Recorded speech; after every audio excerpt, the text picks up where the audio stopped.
Welcome to 580 Sports Talk. Brendan Dworzinski, Dan Lucero, and Spencer Dupuis here with you. Hope you had a great weekend, and we're excited to have you joining us here on 580 Sports Talk today. We've got some Royals baseball coming up tonight, taking on the Chicago White Sox. Royals dropped their series with the Mets over the weekend. We'll get to that coming up here in just a second. And even though they lost the series, man, Cole Reagans, holy cow, he was great yesterday. He was awesome. So we'll get to that, the best starting pitching performance from the weekend for the Royals. Some other notes on the weekend series all coming up here in just a moment. Some new takes from around baseball and active players, active pitchers, people around the sport on the rash of injuries going on right now and a couple different perspectives on why that might be the case. We'll get to those over the course of the show today. Matt Verderame is going to join us in the 3 o'clock hour for our weekly talk about all things National Football League. We've also got Mock Draft Monday.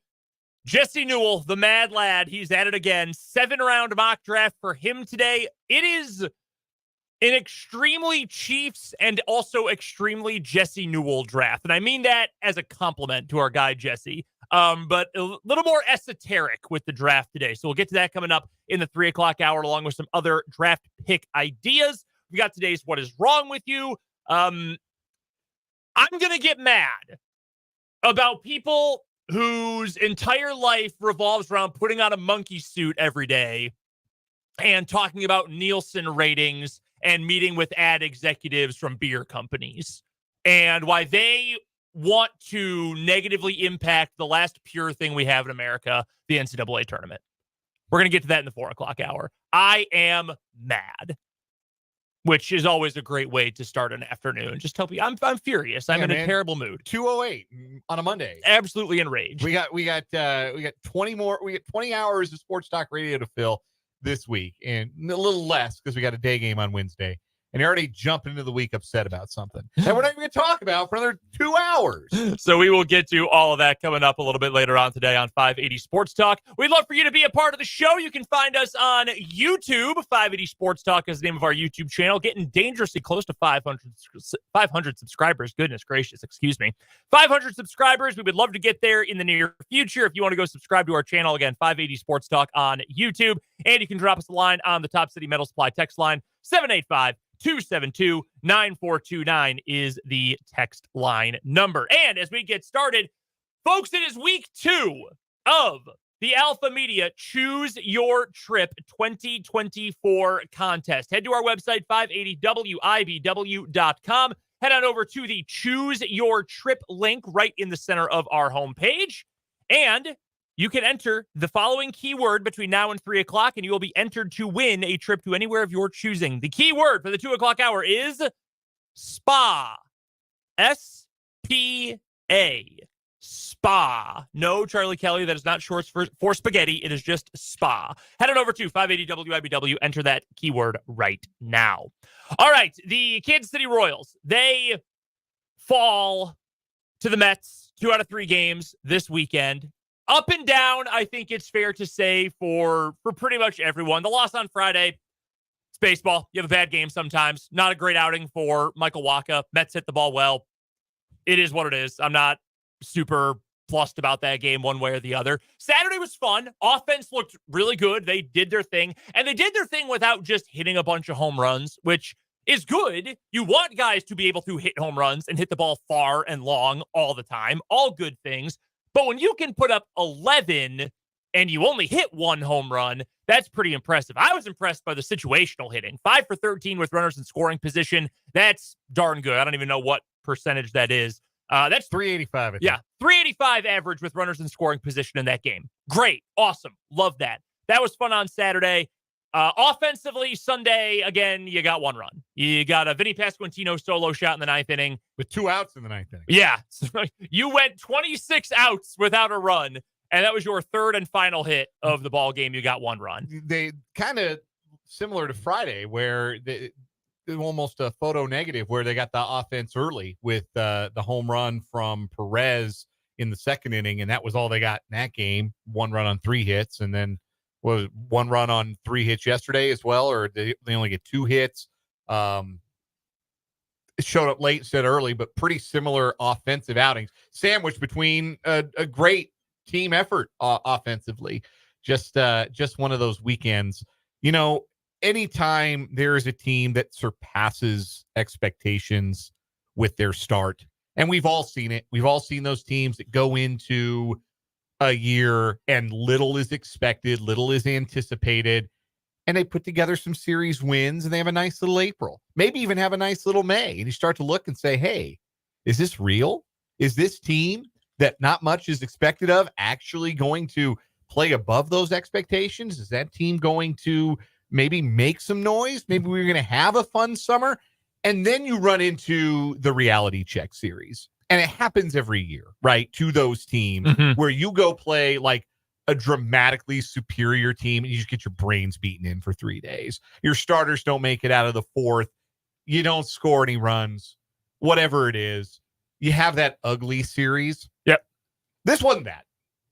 All that build up just to say that I don't think we're there with the Royals. I didn't see anything over the weekend that I found to be particularly alarming. Maybe some reversion to the mean for the starting pitching, at least on Friday. Michael Wacha's start was kind of the first not real good one of the year. And Alec Marsh, he fought his way through his time on the mound, but he wasn't particularly good on Saturday either. He just was fortunate to get a ton of run support.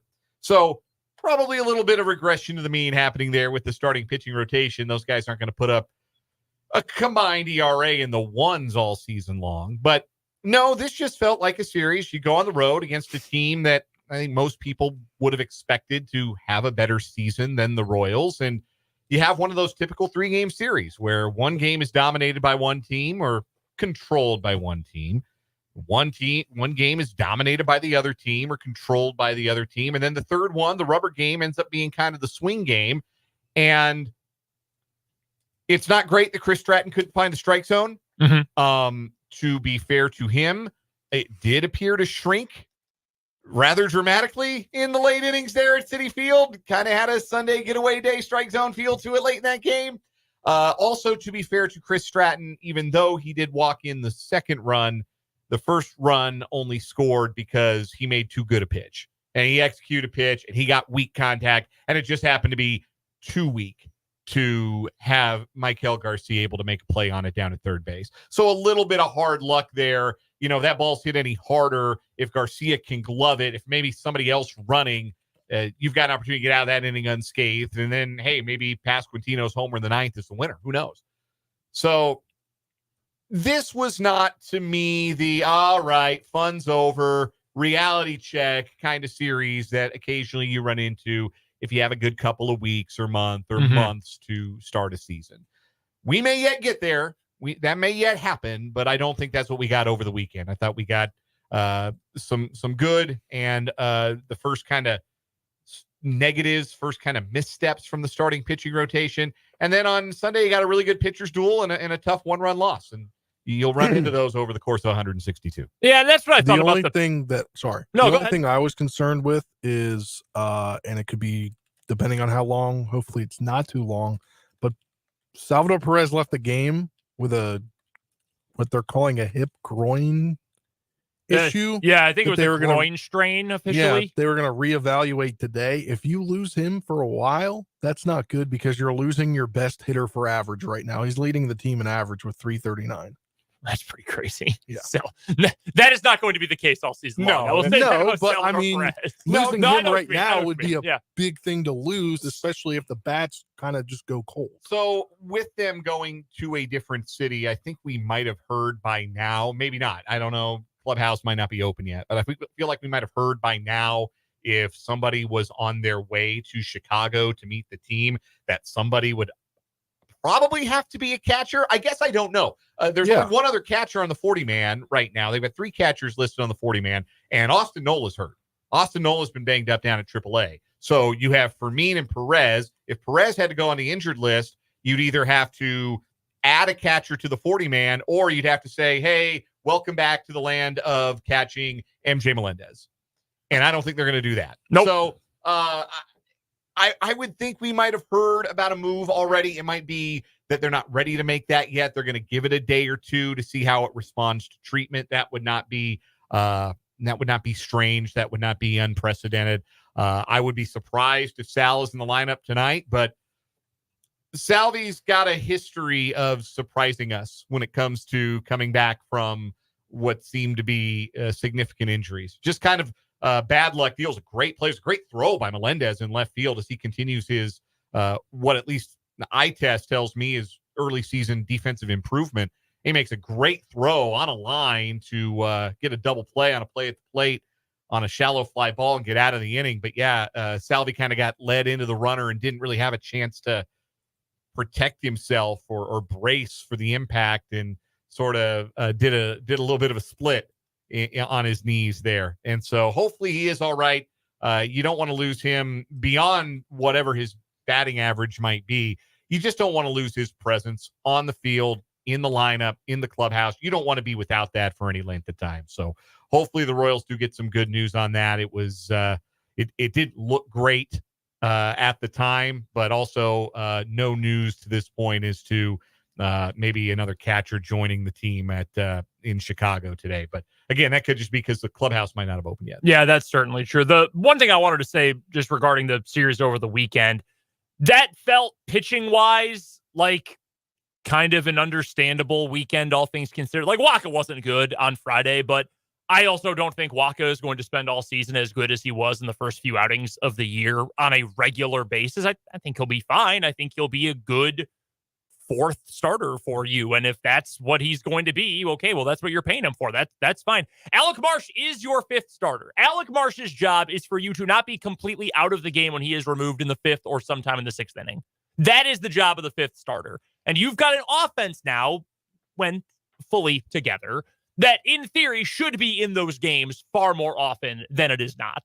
So I'm not especially worried about what Alec Marsh, 4 runs in 5 innings he allowed. Not the best numbers, but fine. You were in the game. Your offense was good. You were in the game. That's all you need out of him. And then Cole Reagans had ace stuff on Sunday. I mean, that's effectively a lot of what I would expect from that group in any given 3-game series over the course of the year. It felt like for Waka a little bit more regression to the mean, probably some of that for Marsh too. But it was good enough if that's the regression for Alec Marsh, you're fine. You're doing great with that starting rotation. So that was the only other thing that really stood out to me about the weekend, is that Reagans is what we now know him to be and what he can be. And otherwise, it was just some understandable regression to the mean for the other guys. That is what it is. That's fine. We're still early in the year. If you go 10-6 through the first 16 games, if you win 10 of every 16 games all year long, you win 101 games. Like, not worried at all about this. Yeah, still on a 101 win pace right now. If there are, I guess it's one thing that explains another thing that is maybe a little bit of a canary in the coal mine potentially for this Royals team. They are down now to being at the bottom of the American League when it comes to strikeouts by the pitching staff. They have struck out 120 batters in 142 innings collectively, 7.6 strikeouts per 9. That is the fewest strikeouts of any pitching staff in baseball. Now, Cole Reagans did his thing. Like you said, he pitched like an ace. The only problem was Jose Butto did too, with a filthy changeup. My goodness. That wasn't like, come on, we should be lighting this guy up. No, man. He was throwing some filth. He had a filthy changeup going yesterday. That was a really fun pitcher's duel, honestly. But Reagan's great. He's striking out 11 guys per 9. He's doing what you expect him to do. But the rest of the staff not really keeping pace in the strikeout department. And it is the best way to get guys out is miss bats. Now, the Royals are uniquely positioned. They don't have to have a staff full of strikeout guys because they project to be really good at run prevention. Seth Lugo's talked about this. Right now, Seth Lugo sitting with a 4.3 strikeout per 9 ratio, which is not great and very hard to pitch well over the course of 162 games if you're only going to strike out 9 guys every 18 2/3 innings. But he's openly talked about like not feeling like he needs to hunt the strikeout because he trusts Michael Garcia at third base and Bobby Witt Jr. at shortstop and the defense that has been on the right side of the infield with Frazier and Pasquantino, and they're going to get Michael Massey back maybe today. There's a possibility he's activated today. So there could be multiple roster moves that we're talking about when it comes to the Royals. But talking about the excellent defense, particularly infield defense that the Royals have, you can trust those guys. So you don't need to necessarily hunt that big strikeout number. But as we have talked about, and as we'll continue to talk about, it's going to be a kind of a recurring theme as we go along in the show today. The surest way to make guys miss is to throw it by him, is to throw very hard. This is not a power bullpen that the Royals have. No. Like when we think about the heyday of HDH, you had Wade Davis blowing 97, 99 with movement, Greg Holland throwing 98, Kelvin Herrera into the triple digits, Chris Stratton trying to hang on to a 0-0 tie out there, 91 mile an hour fastballs. Will Smith, we've talked about his lack of velocity. John Schreiber's a deception guy more than he's a velocity guy. James MacArthur's got a big arm, and unsurprisingly, he's the guy with the best strikeout rate in the bullpen right now, 9 strikeouts in 7 2/3 innings. But this is not a bullpen with a lot of power arms. You'll think I'm crazy to say this, but you know who they could use? They could use an arm like Carlos Hernandez's. They could use a guy who can make you miss with pure speed. They don't have a lot of that in the back of the bullpen right now. So that to me is a little bit of a concern. We'll see they've got a handful of guys who are well below their career averages in strikeouts per 9, not just Seth Lugo, but they got some other guys too that are below that number. But if you're trying to hold a lead, what Chris Stratton needed there with the bases loaded and 2 out, he needed a swing and miss. And he got weak contact, and unfortunately it was too weak to make a play on. And to an extent, that's bad luck. But you know how you avoid that altogether? Throw it by him. And Chris Stratton's just not going to do that. And they got a lot of guys in the bullpen right now that don't really project to be those flamethrowers that you're really comfortable with. And so that's going to bear watching. That might be nothing, might be small sample size noise, might be a canary in the coal mine for this Royals pitching staff. One thing offensively that I would also like to toss in here, and I got to make sure I have my my full math right as well. There aren't going to be a whole lot of series this year where Bobby Witt Jr. and Maikel Garcia combine to go 3 for 26 at the plate. That's probably not going to happen all that often. And in fact, Garcia himself went 0 for 13 at the plate. And it's not that he wasn't making contact. He was like, went like 0 for 13 with 11 strikeouts. He's got one of the worst batting averages on balls in play in the entire league right now. He's been pretty unlucky. Still hitting the ball hard, not harder than everyone like he did in the first week of the season, but well above average when it comes to his average exit velocities. And his batting average on balls in play this year, in fact, somebody tweeted or The Athletic wrote about it earlier today. His batting average on balls in play this year is 196. The league average on that is usually around 300. So, some bad luck for Maikel, the top of the Royals order for sure. Yeah, it's still way up near the top of Major League Baseball in terms of exit velocity, how often he's barreling the ball, hard hit percentage, all the things like that. He's been good in the field. It'll come back. It happens. He's still a young player. You know how old Maikel Garcia is? 25? 24? Yeah, he's so young. It'll come around. This happens early in seasons. And for Witt, I'm not super worried about a iffy weekend for him. By the way, I do love to update this regularly. Bobby Witt's Baseball Savant page on it's baseballsavant.mlb.com. He is now number 1 in all of Major League Baseball in weighted on base, expected slugging percentage, exit velocity, barrel percentage, and hard hit percentage. Nobody in all of baseball is better at all of those things than Bobby Witt Jr. And he is in the 98th percentile in expected batting average. Yeah, it's a pretty awesome, that is crazy, awesome Baseball Savant page. Yeah, he's been awesome. He got a little shout out. Bobby Witt Jr. did yesterday on the Sunday Night Baseball broadcast. It was pretty much the only palatable part of that broadcast, but they did mention Bobby Witt Jr. He is tied for the major league lead in balls hit 95 miles an hour or more off the bat. Do you know who he's tied with? Judge? No, Trout? Literally the best player on earth, Shohei Ohtani. Those are the only two.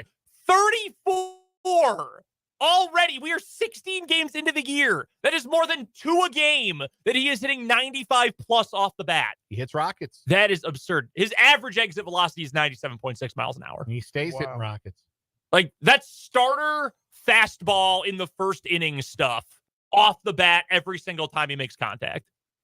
And it's unbelievable. This is strictly anecdotal too, but as I've been out and about, I'm starting to see more number 7 Royals jerseys out there. And awesome. Like, it doesn't mean anything, but it kind of does in a way that, like, okay, people are A, digging the Royals stuff out, and B, dropping the money on the Bobby Witt Jr. jerseys and jerseys and gear because, you know, that's the guy, and they're recognizing his greatness. And it's just cool to see more of that around. More, you know, every now and again you see some people with some Royals gear out, and it's Sal or it's Hosmer, Moustakas, and starting to see the number 7 a little bit more often lately, just anecdotally speaking around town. I remember when the Cubs really hit their golden era there with the 3 NLCS appearances in as many years. And of course, that World Series, there were so many 17 and 44 t-shirts and jerseys to Chris Bryant and Anthony Rizzo everywhere. When you have a fun, young player who you know is going to be around for a long time, it is awesome when those guys actually finally take off. And it's so cool. That's awesome to see. It is so cool. I can kind of relate. But then they get traded or they go elsewhere. And then the one guy says he's going to bring a championship back to DC. And then what do? The Nationals go win a World Series.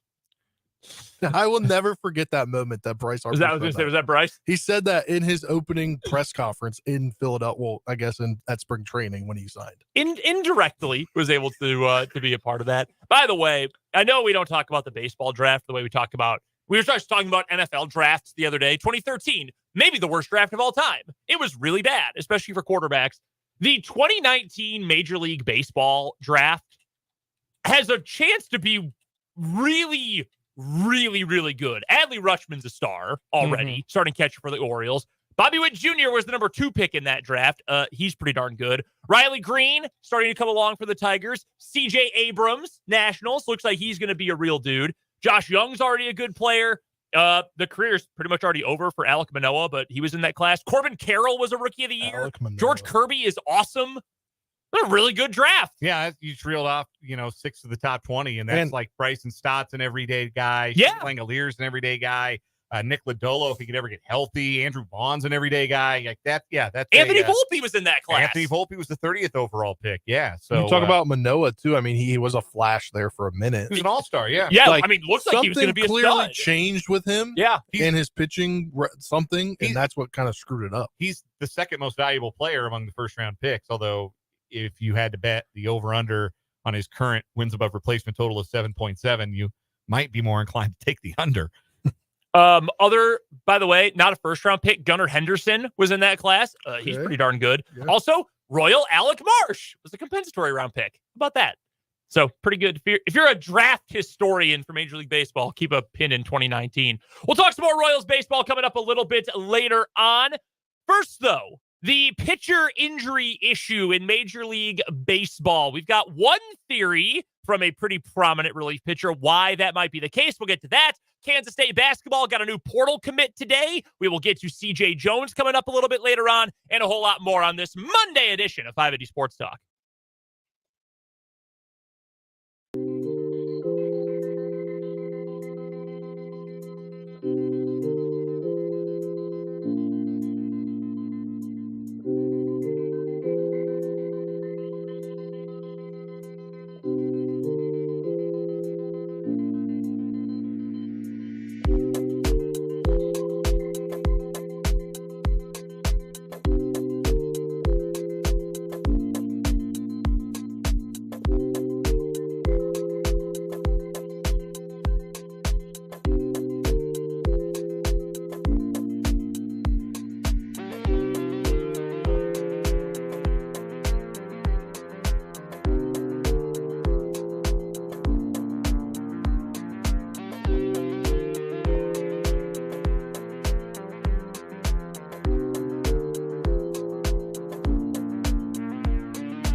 We'll get to some college hoops news here in a little bit. Busy weekend for Kansas State. Had a couple visitors, one of whom has committed and already signed. It was rapid to get the new, I would assume, backup point guard for K-State in the mix, backup wing anyway. So we'll get to that here in just a little bit. But Major League Baseball, as we know, has a bit of an issue with pitcher injuries right now. It has been a problem for quite a while. And one reason why could be, and this theory has come up before, Dan, I know you have mentioned it before, the actual quality of the baseball. Kenley Jansen, who's been one of the more well-known relievers, closers in baseball for quite a while now, mostly for his time with the Dodgers, he is upset with how the balls feel, the material, the grip, all of that. In a quote after a win over the Angels yesterday, Kenley Jansen said, I got to get better, but also if you're playing in the cold weather, windy, and you got pearl balls out there that are not rubbed well, I don't know where the ball is going. That seems pretty significant. I don't hit guys. I don't walk people this much, and I start to get frustrated, Jansen said. Any balls that came, I just throw it back till I find a good one, and it's just brutal. It's embarrassing. It's been a while I've been playing in this league, and from the beginning of my career until now, it's getting worse. He goes on to say it has been an issue all year long, and from the very first pitch, he just does not know where it's going because he doesn't have the right grip on the ball. I imagine that is probably due to, as well, the fact that they're using quote-unquote juiced balls, which is a pretty common theory. I know you brought it up, Dan, on the show a week or so ago. I know a lot of other people have attached onto that theory during the first few weeks of this season as well. This is the thing that's always crazy to me. If this is indeed the case, and frankly, I have no reason to doubt Kenley Jansen or anyone else, because he's not the first pitcher who has said things like this over time. It is very funny when this is a Major League Baseball thing specifically here, but it also applies to other leagues as well. Why you invest so much money in players and sports science and athlete medicine and all of these things, and they are the reason you watch. Like, if you're a Royals fan, yes, you're cheering for the Royals, but if you don't have players, you don't have baseball. And if you say, well, I would root for anyone, I don't see, sellout crowds at AAA and AA and single A games. Like, well, let's be realistic about the players we are rooting for. You're rooting for great baseball, right? That you wouldn't give players the right tools to use when they're actually playing. That just doesn't make a whole lot of sense to me. That, to me, does not sound like good business. So, yeah, maybe this is leading to a few more home runs. Great. But what happens when all your pitchers either get hurt or, at the very least, are all coming out and publicly saying, hey, this sucks. This is making my job harder. This is making my job worse. Why would you want that? So, as we've talked about the rash of serious injuries to pitchers, some of the reasons that keep coming up behind why your elbow might blow out is tension. It's stress on the ligament, right? Stress on the ligament in the elbow, the ulnar collateral ligament, or UCL. Stress causes it to tear. And there's no way to take the stress out of throwing a baseball overhand because that's just part of the motion. But the more force you do it with, the more stress you're going to put on the ligament. And pitchers are already putting more force on the ligament by throwing the ball hard or spinning it hard. Well, if you can't get a good grip on the ball, what do you have to do? Grip it harder, right? Mm-hmm. So, like, pick up something on your desk and then grip it harder, as hard as you can. Grip it. You feel the tension up in your forearm through to your elbow? Like, naturally, if you have to do that to a baseball just so you can get the spin, just so you can get the feel, just so you can throw the ball where you need to throw it. And that's a player safety issue beyond just pitcher health. That comes to batter health. Because if the pitcher doesn't know where the ball is going, if they don't feel confident with what they're throwing, who's to say that doesn't veer off and catch somebody in the chops at 98 miles an hour with all that spin? That's bad for everybody. So, yes, the standards of the baseball are laughably bad, and they've been bad. And you would think that there could be an industry standard. You would think that there could be some sort of compromise between, hey, we can't have you putting foreign objects on the baseball. We can't do the sticky stuff. Remember that? That was the big controversy. Oh, yeah. 2-3 years ago. We're going to outlaw the sticky stuff, but you still need to be able to grip the baseball. So we're going to maybe give a little bit back in that direction. There has to be a happy medium there. I just think overall baseball, the people who run baseball, the people who have the actual power in baseball, they've done such a disservice to players with the equipment.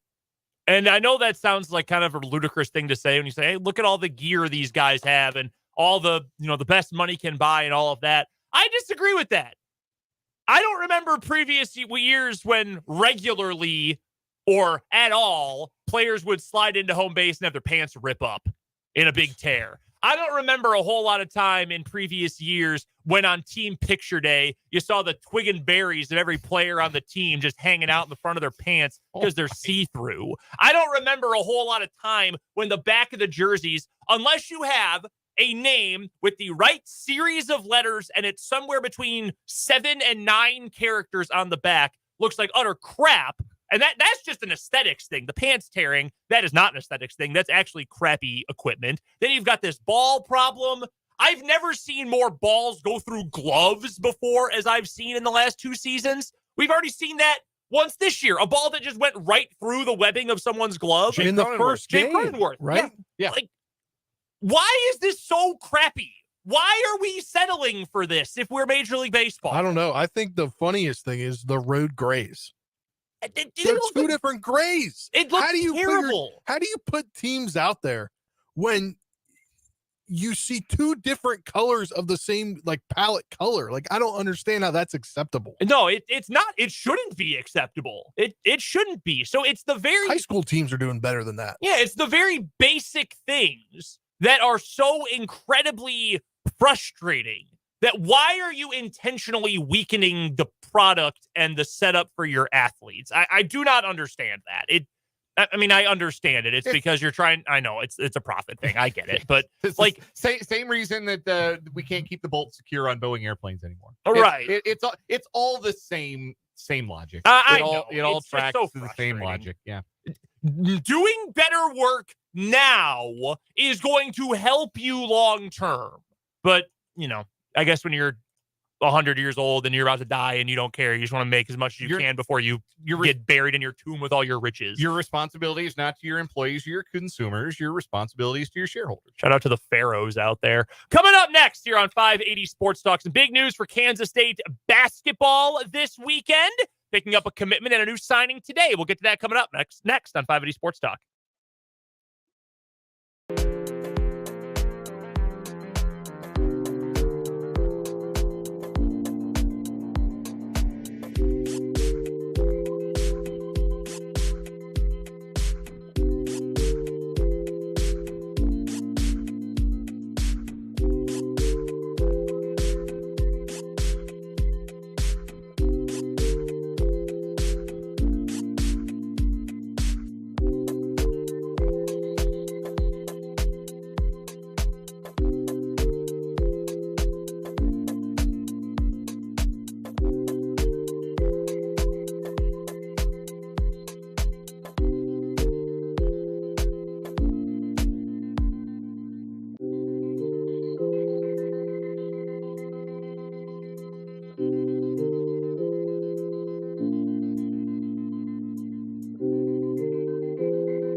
transfer portal weekend in college basketball. Kansas State, and some KU news as well. We'll get to KU here in a moment. Busy weekend for Kansas State with a couple of visits. Got one today. Got a commitment today. CJ Jones from UIC. That's the University of Illinois at Chicago, which is in the Valley these days. Did you know that? Learned that today. Yeah. Actually. Yeah, that's the quality of the Valley has dipped from its peak with those great Wichita State teams, some of those Creighton teams. Yeah. The quality of the Valley has dipped, and it has also expanded strangely northeast. Decent player for UIC last year. He's 6'5". He's more of a wing than a guard. A guy has guard skills, though. Doesn't turn the ball over a ton. Passes well. Averaged 11.4 points per game this past season. Neither The Athletic nor 24/7 has him ranked in their top whatever rankings for The Athletic right now. It's 119 players. 24/7 is at 291. Honestly, once you're getting outside like 150, you're just talking fit. You're not talking talent anyway, so I'm not really worried about that. I'm not. At first, I thought, why are you shouldn't your energy be on bigs? Like 4s and 5s should be where K-State is focusing its energy. But as the last couple of hours have passed, I've sort of reconsidered. He's probably going to be a bench guy. This is probably your 6th or 7th man in all likelihood. He's got a little bit in terms of scoring chops. He can move the ball decently. You should never, ever go ask Kansas. You should never complain about depth on the wing. That is not something you ever need. You never have too many good, talented wings, especially on offense. So I don't hate the move by any means, especially as a backup.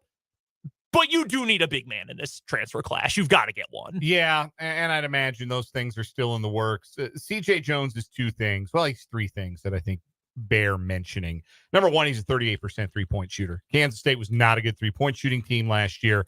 They bring in somebody who can maybe be a spot-up guy. They really need that. They needed somebody with some experience who could come in and add some shooting for them. Number 2, he's big. He's 6'5". So it jumped out right away last year that K-State's guard mix was little. And Doug McDaniel is obviously not like 6'5", 6'6" either, who they're bringing in to replace Tyler Perry, who was, 6 foot on a good day. They need big guards because there are big guards in the Big 12 that you have to guard.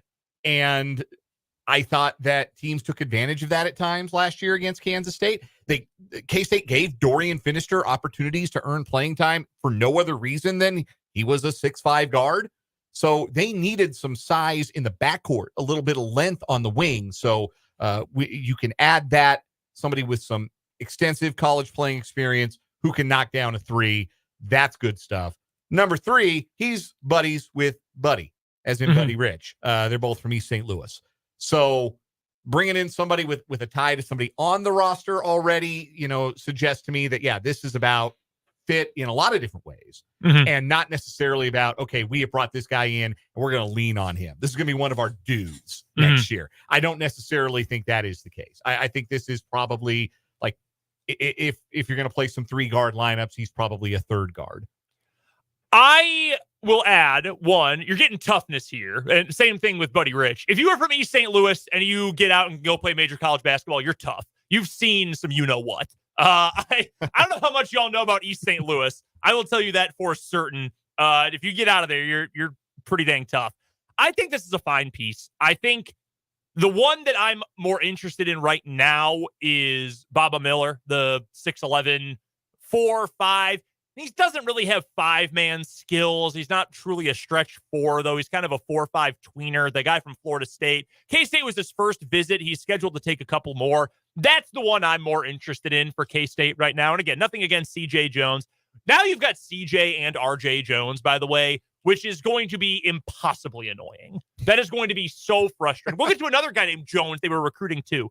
I have a very vivid memory of the first ever high school basketball game I broadcasted when I was in high school. I was doing it with a buddy of mine. And the team that my high school was playing, Downers Grove North, they had 3 different Johnsons in like an 8-man rotation, and 2 of them had the same first initial. It was impossibly frustrating as a 17-year-old who had never done it before. Jeez, and now it's going to be annoying with K-State. They have almost the same name. But Baba Miller is the guy that I'm intrigued by. If you can go get that guy, maybe there's a couple other guys who would be interested as well. That's the next piece for K-State. That's the piece they've got to go get. If they can close the deal on Baba Miller, that's I asked Naquan Tomlin. Like, I'm reading his CJ Moore profiled him on the Athletics transfer portal rankings list. He checks in at number 67 on their list. He writes, he doesn't move like the normal 6'11 guys. He can handle, pass, and has what looks like a workable jumper. The shooting has yet to really come through, though. He still needs to add strength. Wasn't always able to get to where he wants to go because he's just not strong enough yet. Needs to make better decisions with the ball. Oh, man, he's a wildcat.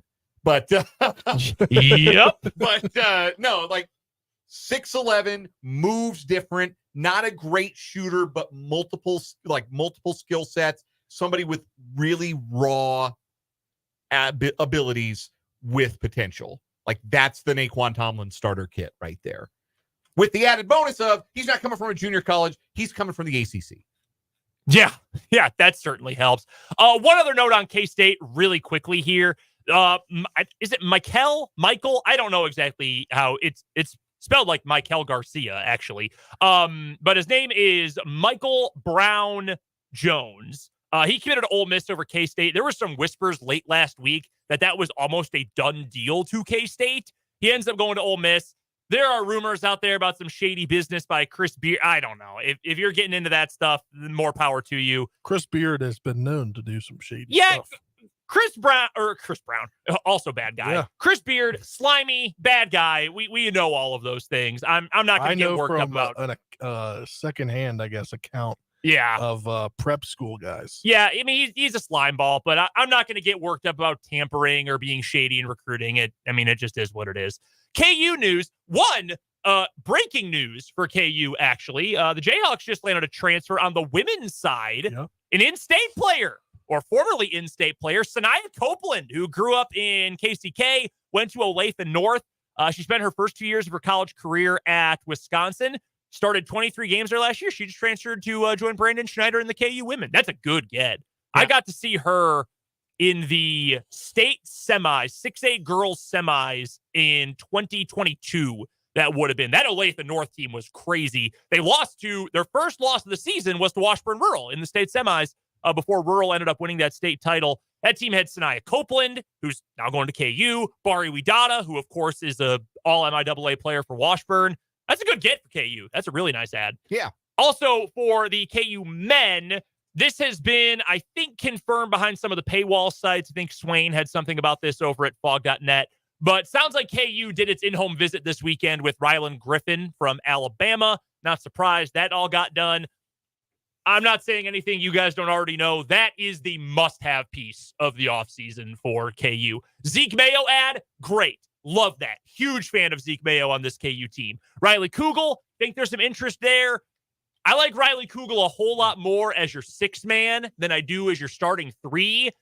But if you can go land Rylan Griffin, who's got scoring chops, he's a decent defender, good energy player, he's bouncy. He's a 39% three-point shooter. Good shooter. Which is something KU really lacked. Yeah, desperately need that. If you're going to run out there with a starting lineup of DeJuan Harris, Zeke Mayo, Rylan Griffin, KJ Adams, Hunter Dickinson with Kugel as your 6th man, and Elmarco Jackson as your backup point, I'm feeling pretty good.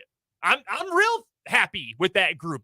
Assuming Elmarco takes a step forward next year and plays 10, 15 minutes, I'm happy with that group. So KU can lock down Rylan Griffin here. I'm feeling pretty good about this offseason. KU already, according to 24/7, has one of the top 5 transfer classes just with Kugel and Mayo.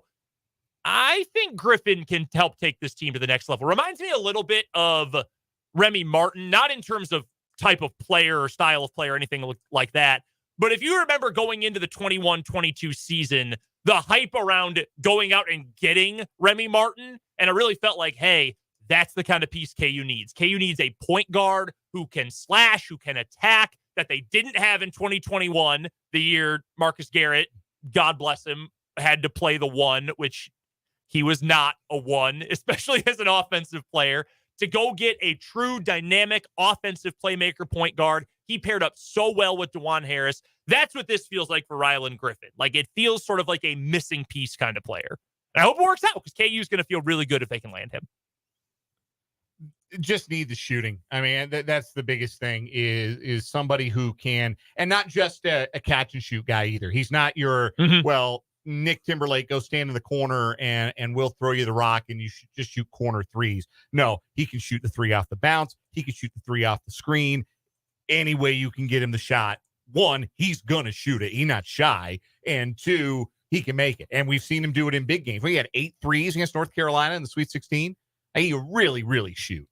And, adding a player like that would really, really raise KU's ceiling. It's the fact that he can go get his own shot, which I think is really, really valuable. And KU did not have any dudes who could do that this past season. Coming up in the 3 o'clock hour of 580 Sports Talk. Actually, real quick, before we get to the promo here, Neilio on YouTube mentions here, Sanaya Copeland, really good at Olathe North. Again, I think that's a great ad for KU. Also adds, nothing should ever surprise anyone about how Chris Beard does his business. I would agree with that wholeheartedly. Yes.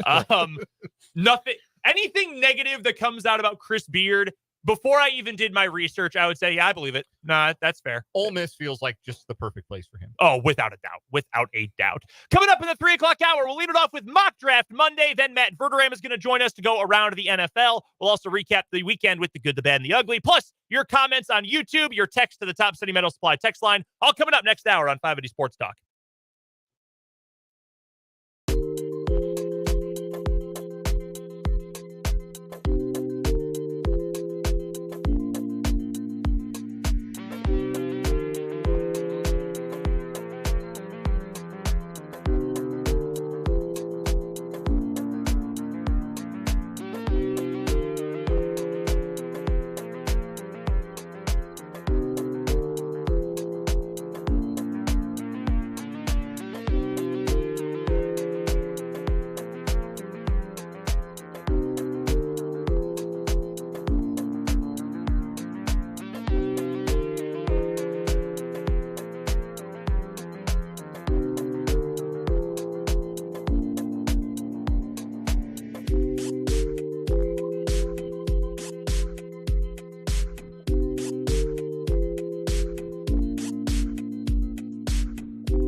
3 o'clock hour of 580 Sports Talk coming your way. I'm Brendan Dworzinski. That's Dan Lucero. That's Spencer Dupuis. This is 580 Sports Talk. Thank you so much for hanging out with us today.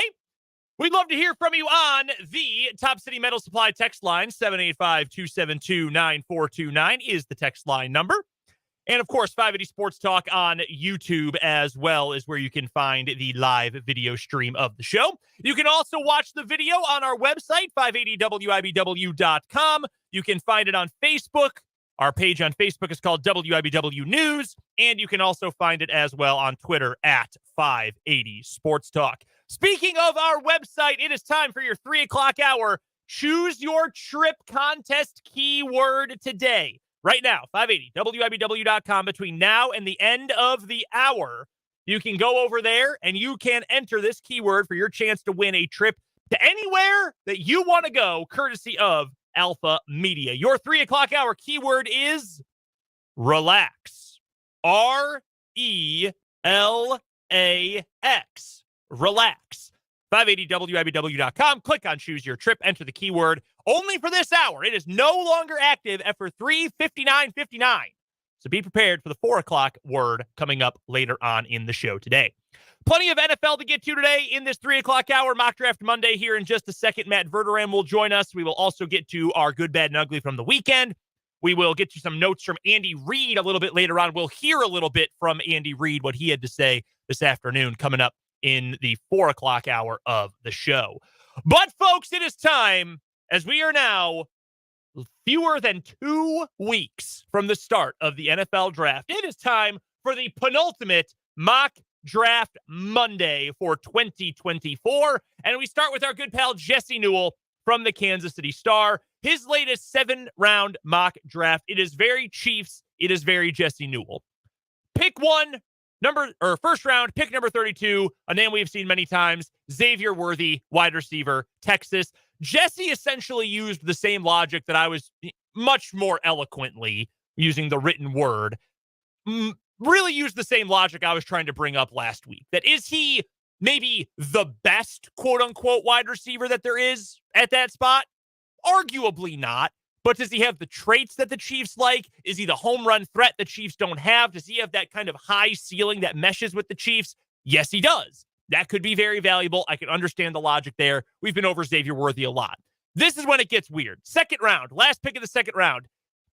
If you can pronounce Kieran's name here, I will applaud you. Kieran Amagaji, I believe, is a fairly accurate pronunciation of his name. Offensive tackle, Yale. If you have not heard of Kieran Amagaji, you are not alone because he played offensive line at Yale. This would be a project piece. He's a big dude. He's a big athlete. This would be a project piece. That is why I would be out on that particular pick. If you're the Chiefs and you're trying to find a starting tackle in the first 2 rounds of this draft, I don't think you're probably going to find it or find what you need with a guy who's a developmental piece. Yeah. You just drafted one last year in Wanye Morris, who we've already heard from Andy Reid today is not guaranteed the starting job. So I don't know that you would spend a top 2 rounds pick on another project at that spot. I wouldn't anyway if I was in that position.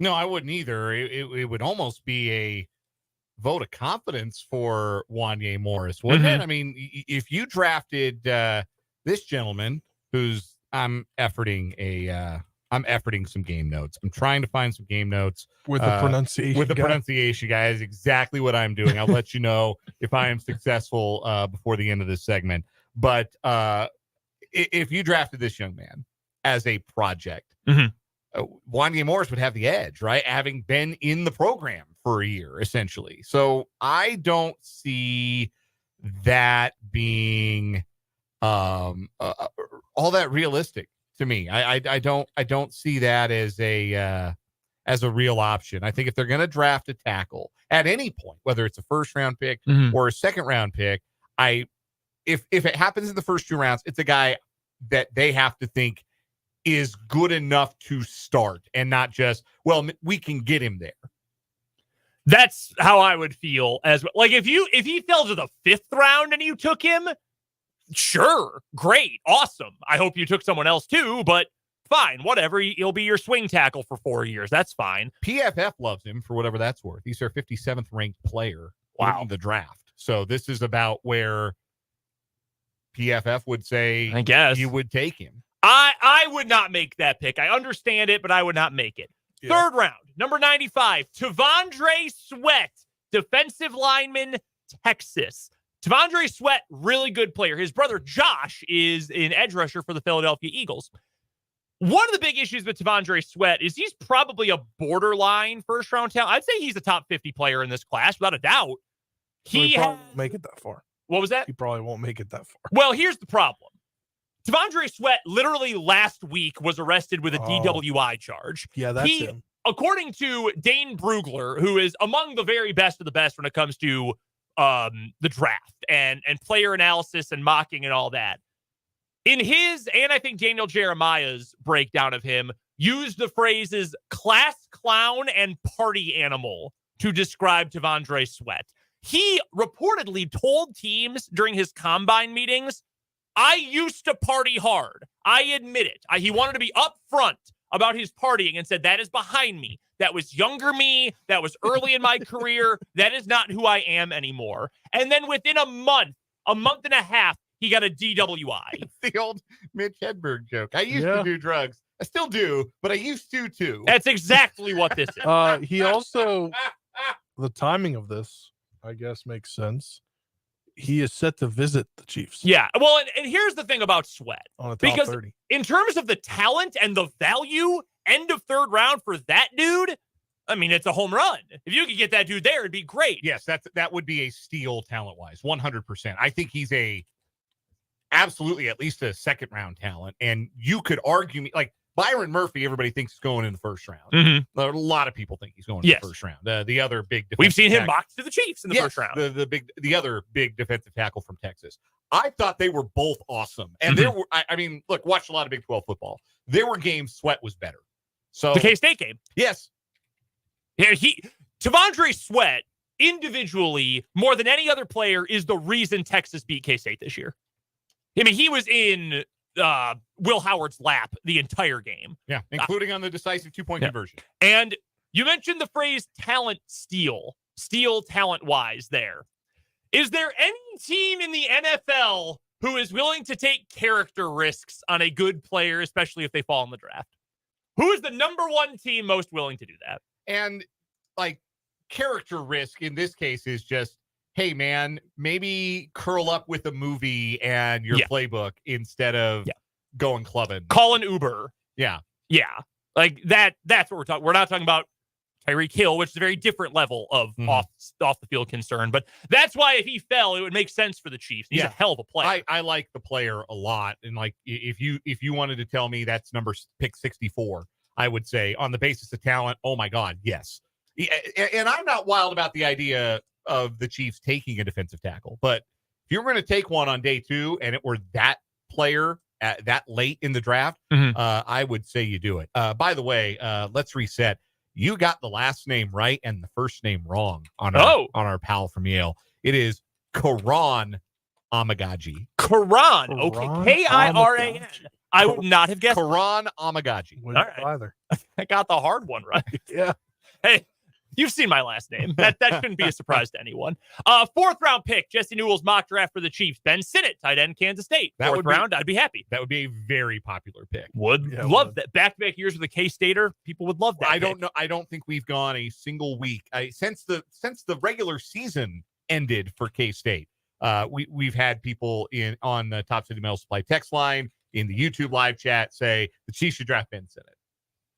He's a good player. I think he's going to be a good NFL player. I don't know what his exact role would be, but I think he could certainly find one. Is he TE2 right away?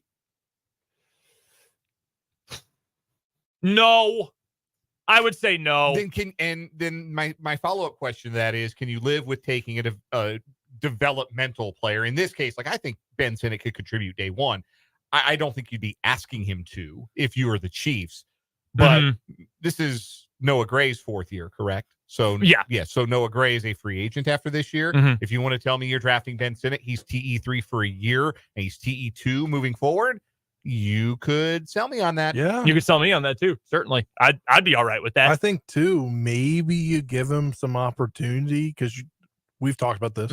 Kelsey he's not going to play as much as he did last year. Yeah. What if he's only playing 70% of the snaps this next season? 70, 75, and then in the big games, he's at 80, 85, which is essentially what it was last year. Yeah, and then you give him 15% of those snaps. Yeah, I mean, some of those snaps would go single tight ends, and it would get a few of those, hypothetically. Or if you run two tight end, you would be able to run two tight end stuff without having to put Travis Kelce out there, save him for a few snaps or for later in the season. No, I think that makes a lot of sense. 5th round, number 158, Dylan Laub, running back, New Hampshire. This is why I say this is a very Jesse Newell draft, and I mean that as nothing but a compliment to Jesse. I'll be honest, Dylan Laub might be a good player. If the Chiefs took 2 FCS players in the first 5 rounds, fans would go nuts. Yeah. Fans would lose their mind, especially the weirdos who still don't like Brett Veach. I don't know about that one. 5th round, number 173. I do like this pick. Jalen Simpson, safety from Auburn. This safety class, as you have heard me say before, sucks. It is bad. Like as bad as it has been. This is the NBA draft this year. That is what the safety class is in this year's NFL draft. It is not good.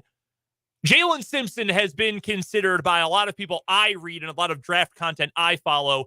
If you're going to take a day 3 safety, Jalen Simpson might be the best one you can get. You can get him at the end of the 5th round. Fine. And then the final one, Shao Smith-Wade, who is a cornerback from Washington State. 7th round pick, Washington State cornerback. Sounds literally like Jalen Watson. Yes. And Shao Smith-Wade is a good player. I watched a lot of Washington State football. It's where my wife went. I think he's a good player. 7th round pick flyer, sure. The Chiefs in the 3rd day, taking a corner, good with me. So that's your Jesse Newell mock. A little esoteric for me. Little bit. Few too many projects, I think. Chad Reuter of NFL.com. He did a mock draft of ideal picks. So essentially, there could have been some overlap here, but essentially it was what would be the best case scenario for every team in the first 2 rounds. And I sort of disagree. I don't think either of these picks are the best case scenario for the Chiefs. Xavier Worthy, again, at 32 overall. I think you could, in a best case scenario, find a better receiver, frankly, who falls to that spot. And then the final pick of the 2nd round, Kamari Lassiter, cornerback from Georgia. I mean, fine. If he's your best player available, I'm not going to complain about a 2nd round corner. Chiefs could use depth at corner for sure. I don't have any problem taking guys from that defense. No. Like, yeah, you tell me you took a defensive player from Georgia. Good pick. What's his name? I would not complain about that. I certainly would not. I don't know that it would be the best pick, though. But Georgia players, that they usually work out. How about another cornerback? And how about one in the 1st round? This is one from Hayden Winks, who works for Underdog Fantasy, which means it is important that we preface this by saying fantasy in bio. If you're not on football Twitter, guys who work in the fantasy industry always have the worst takes. I don't know how it's possible, but they always have the worst takes. He's got the Chiefs taking Kool-Aid McKinstry from Alabama with the 32nd overall pick. McKinstry's in that class of maybe not a true 1st round grade, but if you took him anywhere from probably about 22 to 40, you'd feel comfortable taking him in that spot. That would obviously fit the Chiefs there at 32.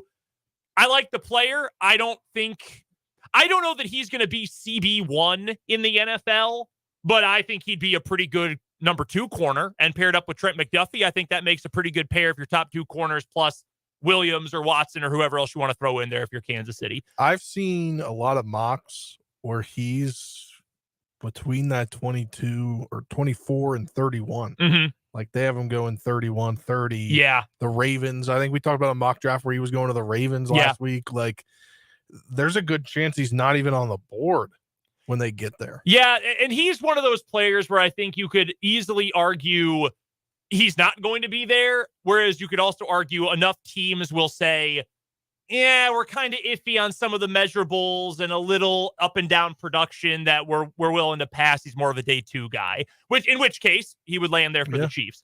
Do you know what his real name is? I actually don't. I think it's JaQuincy. Yes. I think his name is JaQuincy McKinstry, which is an awesome name. Also, I went to his Wikipedia page and somebody's already updated his Wikipedia page to say he's been drafted by the Eagles and he's going to wear number 1. Like on the little profile thing, That's funny. It has his picture, Philadelphia Eagles #1 cornerback. They could use a corner. This is why they don't like it when you cite Wikipedia as a source when you write scholarly articles. Yes. Got to go find the citations, guys. Cite the citations. That's what you need to do. Pro Football Focus. I don't like this at all. I'm going to be honest with you. I'm not a fan of this draft. Last pick of the first round, Tyler Guyton, Oklahoma offensive tackle. Here is what Sam Monson of Pro Football Focus says about this pick, which, to be completely frank, would scare me away entirely if I was the Chiefs. What's better than one project tackle out of Oklahoma? 2 project tackles out of Oklahoma to go along with Wanya Morris. No, I don't want that at all.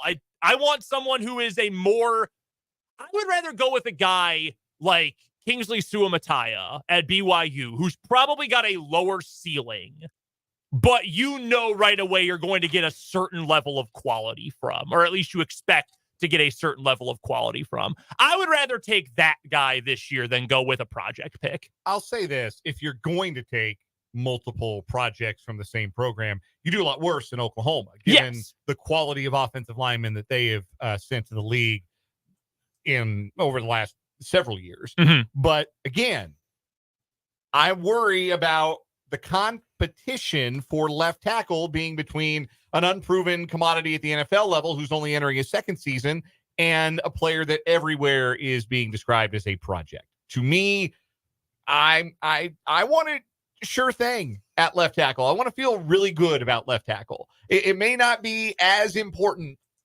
as it used to be, but I still want to feel really good about who my left tackle is and not iffy on who my left tackle is by week 1. No, I'm with you on that. I would not make that pick. Second pick for the Chiefs, end of round 2, wide receiver Roman Wilson from Michigan. I actually like Roman Wilson a lot. I really enjoyed watching him play at Michigan. I think he can be a useful player at the next level. I don't know that I would use a second-round pick on him, though. Every team ranks players differently. The consensus board is not the reality board. I don't know that I think Roman Wilson would be worth a pick there, but I wouldn't hate that one overall. It'd be fine. Yeah, I like him. I like him as much as any of the other day 2 wide receiver prospects. Like I like him as much as I like Ricky Pearsall or who else? We've got Malachi Corley, guys like that. Like I like him. Xavier Legette. I would rank that group, I think, Legette, Wilson, Corley.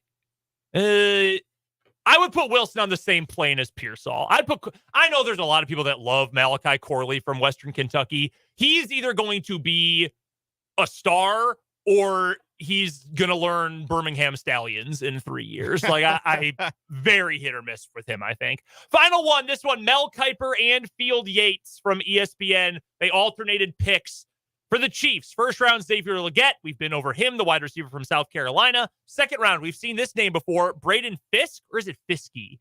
I think it's Fisk. Yeah. Interior defensive lineman from Florida State who had a massive combine. And then third round, Blake Fisher, offensive tackle from Notre Dame. Again, kind of a project pick there with the final pick with one of the last picks in the third round. Kiper writes, Fisher, Notre Dame's right tackle, was inconsistent at times, but has some NFL starter traits. Pass. I'm okay with a project tackle in the third round, but you better be sold then on Wanya Morris. Yeah. That's what I'm saying. You're either all the way in on Wanya Morris and you're bringing in some competition, or you're not, and you need to go find your starter. Yep. But clearly they're not, because Brendan just said, Andy Reid said they weren't. Yeah, he said, hey, he showed some things. He's got to get better. There's going to be competition, which is good. I'm glad there's going to be competition. I wouldn't want to just give the job to Wanya Morris if he hasn't earned it, but that means you've got to have decent competition. You're not talking about kicker, like when your kicker has 2 bad weeks and suddenly you sign Giorgio Tavecchio off the street and he comes in to kick for 3 days at practice, then gets cut again, and you call it competition. No, this is your starting left tackle with the most important player in the NFL as your quarterback. I would not mess around with that spot. If you've got a pick who you want the Chiefs to take, let us know. Maybe it's a K-State player, maybe a KU player. Who knows? Let us know on the Top City Metal Supply text line, 785-272-9429. We have to get to a break. The good, bad, and the ugly is coming up next. Then Matt Verderame later this hour on 580 Sports Talk.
Let's recap the weekend, shall we? It's the good, the bad, and the ugly on 580 Sports Talk with Brendan, Dan, and Spencer. My good for the weekend, Washburn's baseball team, well, softball too, which has just been incredible all year long. But I was on the call yesterday for some Washburn baseball. Cale Savage, walk-off bomb. One out in the bottom of the ninth to complete the sweep. Second sweep this season for the Washburn baseball team. 9 straight wins for Washburn over Fort Hays State. 3 consecutive sweeps over the Tigers. Really fun series for the Ichabods this weekend. Had to come back from deficits in all 3 games. Fun weekend, and a big shout out to Cale Savage. It was a tank out to left field, no doubter. So fun weekend for Ichabod baseball. One more home series for Harley Douglas's group. Go check them out at Valley Field coming up next weekend. Friday, Saturday, and Sunday, they will be in action. Final full home series. Also, they added a game today, by the way, against Emporia next Tuesday as well. The good for me, I mentioned it on Friday's show, but my mom was in town for the weekend. Hey! My mom came out from Colorado visit, and that means we ate well because we had 3 sets of hands in the kitchen. We could get a lot more accomplished, and we had some really good enchiladas on Friday night. We made fajitas, the sheet pan fajitas last night. It turned out really, really good. Really nice homemade marinade, everything. So yeah, we ate really, really good over the weekend, and of course it was wonderful to see my mom and have her in town for a few days. So that was my good. My good. The Washington Capitals are currently in the playoffs if the season ended today, but they have a back-to-back for their final 2 games of the year. One tonight against the Bruins, the best team in the Eastern Conference. Mm-hmm. And then tomorrow their final game is against the Flyers, who also have 87 points, and the Capitals currently have the tiebreaker over.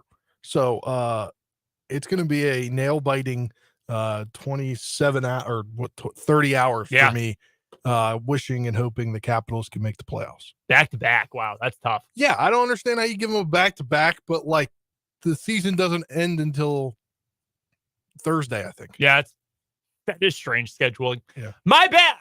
From Friday, the Los Angeles Lakers beat the Memphis Grizzlies 123-120. That's not the story, though.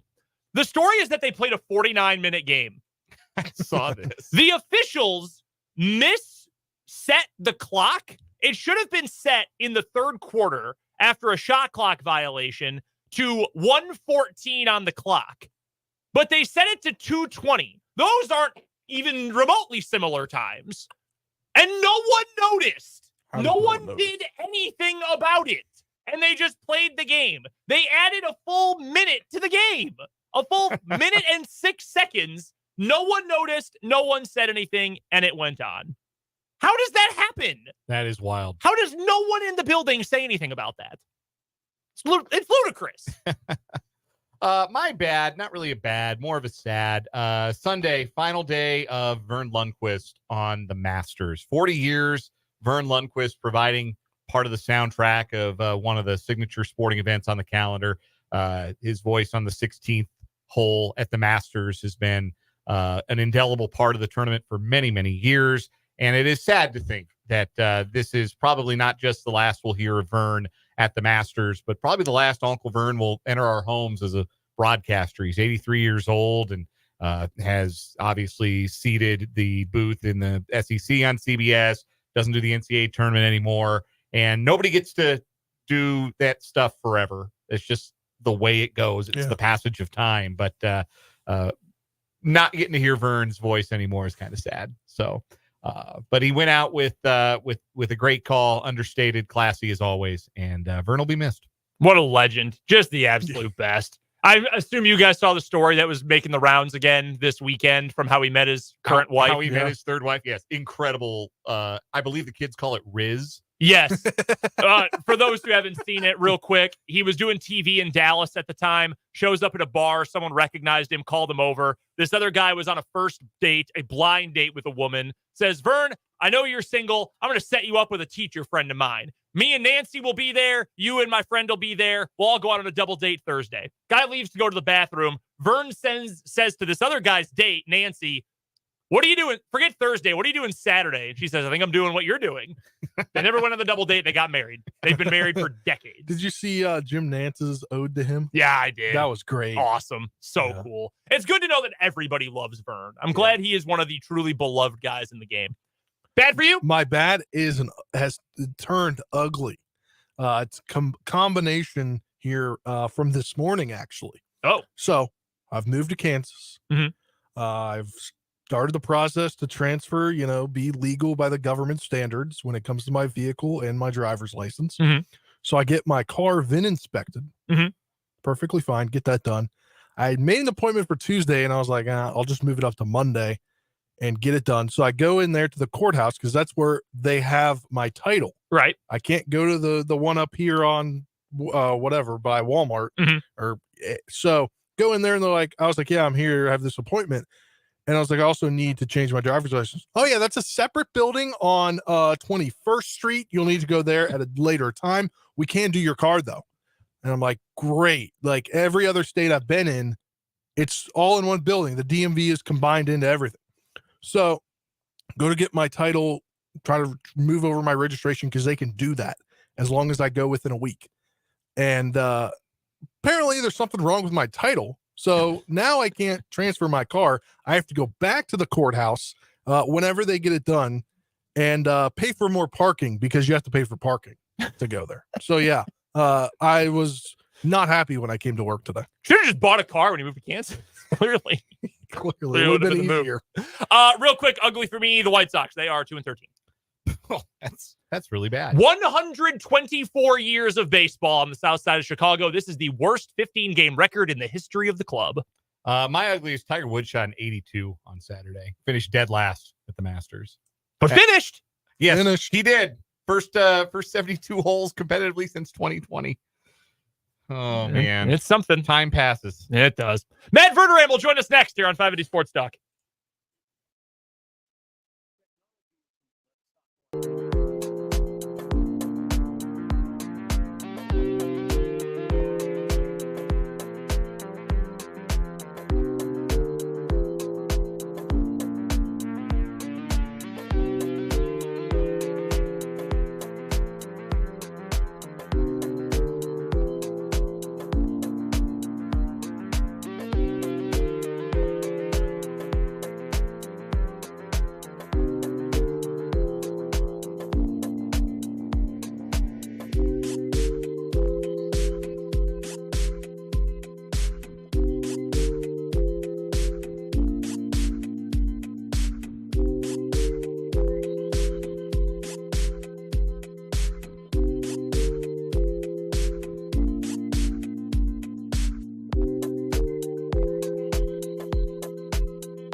Joining us on the Fleming Place Wine and Spirits Hotline is our good friend Matt Verderame from Sports Illustrated. Go find his work at si.com. Also, make sure you go check out the Matt Verderame Show on Patreon.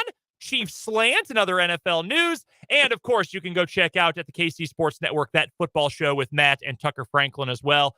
Matt, you were joined on the Matt Verderame show recently by Trey Smith, and along with just the great content in general, I've got to say, I don't know if anybody else in the NFL right now who's actively playing has a better podcast vibe than Trey Smith. Like, he had the big headphones, had the mic set up. I mean, it looked like he was a pro. Yeah, he was all set. We initially were going to do it while he was in the facility because he was just gotten back to Kansas City the day before we recorded. But the Wi-Fi wasn't working out, so maybe that's another thing that Clark Hunt's going to get dinged on at some point in time here in the break.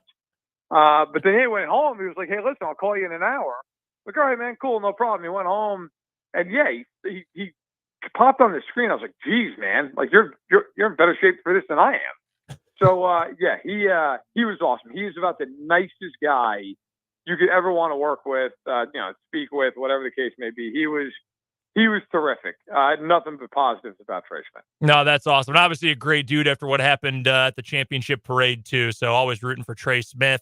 Let's get to some other Chiefs notes here, Matt. Rashee Rice, this issue is not going to get better anytime soon, obviously. The fallout from that street race and crash down in Dallas a few weeks ago. We know he's been charged. He turned himself in, has been let out. Andy Reid spoke about it a little bit earlier on today.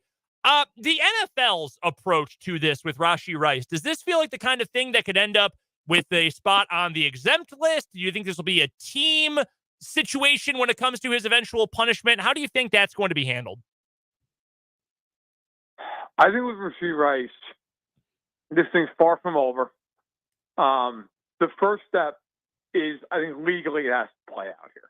Whatever that is, whether that is a plea deal, which I think is probably the most likely end game of all this, or if he has to go to trial, if this gets taken to trial. Now, I don't anticipate that. I would think, like most things in the American justice system, it'll be pled out. There's going to probably be, a handful of conditions he has to meet, stuff like that. And he's going to be hoping, of course, to avoid jail time and to put this matter, legally speaking, behind him. Now, I think the team is going to do what the team always does when they have legal situations. And unfortunately, the Chiefs have had a handful of them in recent years. They're going to just sit there and say, look, we're not talking about it. We're going to let this all play out. And the NFL's decision in terms of suspension is going to be what it's going to be. And at that point, I would not expect the Chiefs to appeal it. They typically have not appealed. I do not think they're going to appeal this. Is he suspended by the start of the year? Very possibly. Is there a scenario where he's playing and then all of a sudden he gets suspended? That's also possible. We saw Willie Gay get suspended a couple of years ago in the middle of the season for something that happened during the prior season's playoffs. So these timetables are always murky, but I think the first thing is just what happens in the legal system. Is this, do you think, well, and I guess I wanted to ask if this is going to impact the draft plan at all for the Chiefs and what they do at wide receiver. We know they're going to take at least one. I think everybody assumes that at this point. But if the punishment is not going to potentially come, it could be in September, it could be mid-season, it could not be till next year. Do you think it might have any sort of impact on what the Chiefs want to do with this year's draft? I don't, unless they have some kind of information that we don't that suggests that he is going to be facing like potential jail time for this, where like he is going to be off the team. I mean, I don't think from everything we know that that's happening. And if they don't feel like that's happening, I do not think this will affect the way they draft. You're not picking a guy that might be on your team for the next, 5 years, 8 years, whatever it may be. You're not picking that guy based off of Rashee Rice being suspended for a month or a month and a half or whatever the punishment would be. I don't think you can do that. That seems negligent. So, no, I think, look, the biggest needs on this team, as it sits right now, left tackle, and then even with Rice on the team, I think you need another receiver. So what does that look like? I think that they're going to look at the board, and they're going to base it off of, okay, of those positions, you want to throw another position, you want to say corner, I think defensive end at this point with Dana being back is probably off the board for round one. Like, hey, fine. Who's the best guy available out of those positions? And whoever that is, I think that's who they're taking. I think that's the way they'll go, regardless of Rice's situation. Our guest is Matt Verderame, covers the National Football League for Sports Illustrated, SI.com. Also has the Matt Verderame Show. Also has a multitude of podcasts. You should check him out on Twitter at Matt Verderame so you can keep track of all of the great content that Matt pumps out. And you can hear him Mondays right here on the Flaming Place Wine and Spirits Hotline on 580 Sports Talk. Matt, handful of players will always skip these voluntary workouts, these off-season programs, and it makes headlines. CeeDee Lamb of the Cowboys is skipping the workouts for them. Justin Jefferson sounds like he may skip Minnesota's workouts as well. Not much typically comes of this, but do you think there could be potentially some movement on contract extensions for those guys? Do you think that either Lamb or Jefferson in particular gets a long-term deal done before the season begins? Well, I think it's very possible that they get deals done. I don't think this has anything to do with it. I mean, I don't think that Jerry Jones got to the facility today and saw that CeeDee Lamb did show up and said, my God, we have to extend him tonight. Like that's, I mean, NFL teams don't work that way. And look, I think this is a couple of things. This is a player saying, hey, I'm not taking any chances. Every year, unfortunately, there's a guy or two who get hurt in OTAs and minicamp. So they're sitting there saying, hey, look, I'm not going to take the chance. I'm about to get paid generationally. I'm not going to take the chance that I plant wrong or turf slips out and I blow my knee out. And I don't blame the guy. I wouldn't do it either. And keep in mind, they are voluntary. They are, I mean, you know, players jokingly always call them mandatory voluntaries, but like they are voluntary. Can't fine them. Nothing you can do about it. So, you know, to me, no, this is just a little bit of posturing. It's a little bit of saying, hey, look, you need to pay me. And those guys deserve to get paid. Those guys have been, especially Jefferson, that is top tier as you could possibly be. I think Minnesota, they have to pay him. Now, the problem for Minnesota is you're going to pay him like a quarterback. I mean, he's going to get $35 million a year. I mean, it's coming. So if you're the Vikings, you're going to have to swallow hard and just do it. If you're the Cowboys, I almost think you are motivated to get this done fast with Lamb, because I got to tell you, if Jefferson signs before Lamb signs, if I'm CeeDee Lamb, I'm like, yeah, that's nice. I want $1 more than Jefferson. And that could turn ugly in a hurry. Like, so I think, yes, I think both will get their money, but it might take it, you know, into the summer. One receiver who did get paid or is going to get paid is Devontae Smith. He and the Eagles have agreed on a 3-year contract extension. Sounds like it's a $25 million a year average annual value. There's 5 receivers that make that much money per season, and 2 of them play for the Philadelphia Eagles because A.J. Brown makes $25 million a year as well. Right. Can you build a winning offense with 2 receivers making that much money? You could build a damn good offense. The problem is the defense might look what the Philadelphia Eagles defense looked like last year. I mean, yeah, look, I think Devonta Smith is worth $25 million in this day and age in this market. But I also would sit there and say, look, I mean, that's great, but now the quarterback's getting paid. Dickerson just got paid a record amount of money for an interior offensive lineman. You have Hurts who's getting paid a fortune. Brown's getting paid a fortune. Goddard's not cheap. You know, Mailata just got. I mean, the Eagles are just shelling out money left and right. And on the defensive side of the ball, you got to look over there and go, okay, well, nobody's getting paid because Reddick just got traded. Carter's on a rookie deal. There's no linebacker they have that's worth getting paid. You know, Slay and Bradbury are paid fine, but they're not paid massive money, and at this point shouldn't be. That's the problem here. If you're the Eagles, yeah, I mean, your offense is high paid. You paid Barkley a ton of money at running back. The only guy you're paying on defense, unless I'm completely spacing on one of them, is Bryce Huff, who you brought over in free agency. Everybody else, and even he's getting paid fine, but he's not getting paid like $100 million. So yeah, you've invested all your money in the offense, which says to me that this draft is going to be nothing but defense for the Eagles. They've got a couple second-round picks. They've got their first-round pick. I expect Philadelphia to pretty much do what the Chiefs did a couple of years ago when they just drafted everybody on defense. I think that's what's coming in Philly. And that's fine, but you better hit on them.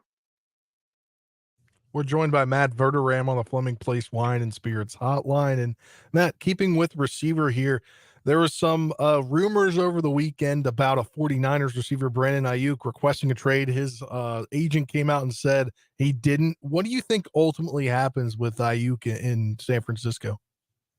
That is a really tough one because the Niners have such a great roster that if you look at their cap sheet the next couple of years, after this upcoming season and after the 2025 season, I could sit here, we could fill up an entire segment with all the star players they have or hit free agency. I mean, anybody from Ayuk and Devo to Kittle to Hufanga to Charvarius Ward to Greenlaw to Warner. I mean, on and on. I mean, it's a who's who. Purdy. I mean, they have so many guys that they've got to pay. And so, Ayuk's interesting because, yeah, he's young. Like, typically you'd pay him. But if you're paying him, you're probably not paying Devo again. And if you're paying him, are you paying Kittle? Because you're already paying McCaffrey. And Purdy's going to have to get paid a fortune to keep him. That's where the Niners just have so many decisions to make. I think it's the other part too is, of course, they're trying to win a Super Bowl now. I mean, my guess is that they won't trade him unless they get just a tremendous value back for him, because this is it, in my opinion, for San Francisco. Not to say that the window's closed after this year, but this is the best shot they're going to have. Last year was a great shot. They couldn't get it done. They got super close, couldn't do it. This year, they're bringing everybody back.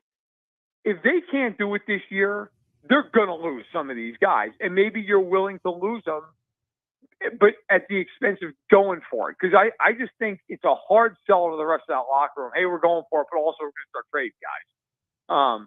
But yeah, if some team calls them and offers them, first and a third or something, then yeah, they might do it. And Matt, former 49ers GM or assistant GM Adam Peters in Washington, they made a hiring today in their front office, luring a guy away from the NFL office. David Garrardi is going to be their senior vice president of football initiatives. What do you think? Do you know anything about this and kind of what lured him away from the league office to take a position with a team and kind of trying the things the Commanders are trying to do to become a normal NFL franchise now? I think it's a smart hire by Washington in the sense that this has been, to kind of your point here, this has been a tire fire for 25 years. And now you have Harris coming in. Josh Harris is an established owner in other sports leagues. He owns the New Jersey Devils. He owns the Philadelphia 76ers. He is now coming in and trying to get this thing on the tracks. And so I think bringing in somebody from the league office, I think it does give you just a little bit more in your own building, a sense of professionalism, a sense of kind of walking in step in certain ways with the league. I don't think it's something that's going to materialistically affect them on the field necessarily, but I think it's something where you're trying to bring in people who are at the top of their respective field in the NFL. And so if you're Washington, after all these years of dysfunction, of frankly chaos running amok inside the building, you need to bring in some adults in the room, some people where there's some checks and balances. And I think that's kind of what they're trying to do. Finishing things up with Matt Verderame, who covers the NFL for Sports Illustrated and SI.com. He's also the host of the Matt Verderame Show on Patreon and That Football Show on the KC Sports Network. Find him on Twitter at Matt Verderame, joining us here on the Fleming Place Wine and Spirits Hotline. Matt, who goes first in the draft next Thursday, Jaden Daniels or Drake May? I thought you were just going to ask me who goes first. And I was like, this is the easiest question you ever asked. I'm going to say Jaden Daniels. I'm going to say Daniels. That's what you hear anyway. Talking to people around the league, the thought is the general expectation is going to be Daniels, and then May slot in, third to fourth. I find it fascinating, quite honestly, because you could really, when you watch Daniels, there's no question about his physical gifts, his athleticism, all that stuff. There is a question about the way he plays in terms of the hits he takes, in terms of when he breaks contain. He's not a guy who's looking to throw at that point. Now, maybe that's something you can coach. But I have heard people say, listen, if he starts to scramble, he doesn't keep his eyes up. So you don't have to commit to coverage as much. You can come up, make the play. Where May is not the athlete Jaden Daniels is, but is a guy who, I think for the last couple of years, people have felt like, oh, this kid is not Caleb Williams. He's the next best thing. I think it's going to be very interesting to see how their careers play out. I think both of them are super talented, but I think Daniels is going to go before May. Those hits he takes are what worry me. I mean, he's a great runner and a great athlete, but man, he runs with absolutely no regard for his well-being. And it's just, and that's the thing, and I think sometimes people hear, you're saying, a guy's athletic, a guy makes somebody miss, and it's like, well, are you saying he can't play from the pocket? I think if you watch Jaden Daniels, that's not a question. Like Jaden Daniels, the football IQ is no problem. The problem is he's so athletic that I don't care who you are. If you have that kind of athleticism, you're going to use it. And he takes off, and he gets popped. I mean, you see some of the hits he took at LSU last year.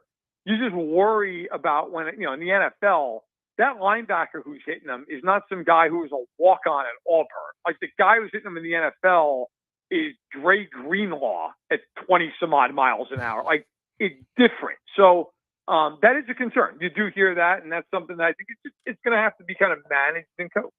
Appreciate the time as always, Matt. Check him out on SI.com, the Matt Verderame Show, the KC Sports Network as well. Thanks, Matt. We'll talk to you soon.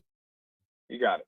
That's Matt Verderame from Sports Illustrated joining us here on 580 Sports Talk. We've got to take a break for the news. We will hear from Andy Reid and more coming up in the 4 o'clock hour of 580 Sports Talk.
It's the 4 o'clock hour of 580 Sports Talk. I'm Brendan Dworzinski. He is Dan Lucero, and he is Spencer Dupuis. And we are here with you until 6 o'clock today when we'll take you into Royals baseball tonight.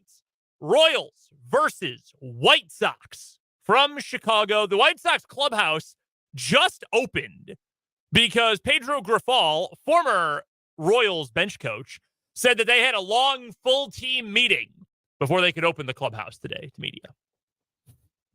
I'm sure things are going great for that team right now. Really going well.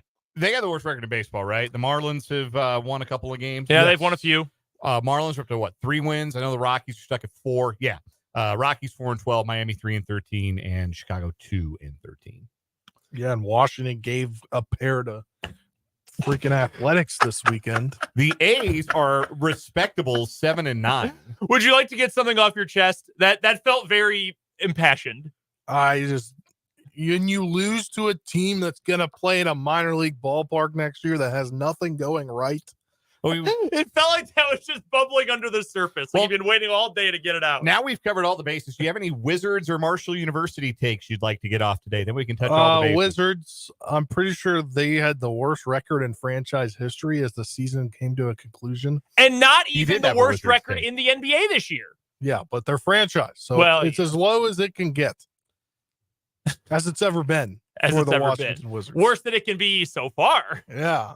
I don't know. They did do this whole fire their head coach thing and then put these people into places, which put some expectations for betterness on the horizon. Man, that Nats take was just waiting there. Do you have any Denver sports you wanna get out? We can just get it all out here to lead off 4 o'clock. I'm good, man. I'm good. We got the playoff round. We got our first playoff roundup coming up in the 5 o'clock hour. We do. It's for 2 months. We're going to talk pro basketball. We're going to every day at 5:06. We're going to get you some NBA talk. The playoffs are starting. The longtime listeners of the program will know that the playoff roundup is our opportunity to turn our focus to the major sports that do not play in the state of Missouri or Kansas. That means the Bulls. Damn it. Yeah, they're in the play-in. Be excited. Oh, boy. It's playoff time. The only thing down or something. There is some idiot out there probably tweets horns up every Bulls game. Bull up. We need to stop with the Bulls up. on parade. Also, technically, the Bulls one is C-Red. Rally around the family. C-Red is our thing. Yeah. That's okay. Yeah. We need to stop with team name up. We got to stop that. There's too much of that. Yeah, when I become the czar of sports, we're gonna stop doing team name up, and we are going to stop doing team name strong, and we are going to stop doing team name nation. We're gonna be done with that. Clipper Nation, get out of my face. Dog, the Clippers don't even have an enclave. They've been the redheaded stepchild of LA forever. At least your hashtag wasn't Whiz Kids for a while. Kansas City soccer fans know a little something about being the Wiz. So, yeah. KC Soccer, they were the Wizards. No, they and the Wiz. They were just the Wiz. Yeah. When it started, yeah. The sordid history of American professional soccer. Coming up in this 4 o'clock hour of the show, we're going to hear from Andy Reid here momentarily, get to some of the big things he had to say today. Today's What Is Wrong With You coming up. Also, I told you at the top of the show, there's something that frankly is making me mad. And we're going to get to it. The suits got to stop. Is ESPN, shut up about the tournament. You don't get to have a take on the men's NCAA basketball tournament. You nerds. Stuff them in a locker. That's coming up later on this hour. Your takes are welcome on the YouTube stream. 580 Sports Talk on YouTube. Paul on YouTube says Clippers cul-de-sac is more likely. Yes. I had a friend in college who was from Riverside, California. He was the only Clippers fan I ever met. Mm-hmm. And he straight up told me, he's like, yeah, when my brother and I were kids, we just wanted to be different. That's the only reason we're Clippers fans. All of our friends like the Lakers. I just wanted to be different. I can respect that. Yeah, I get it. A ton of respect for that. I'm a Packer fan who grew up in Chicago. I get it. Yeah, you can't do the nation thing, though. Like, I love it when high school teams do it, especially. Like, you got a neighborhood, man. That's cool enough.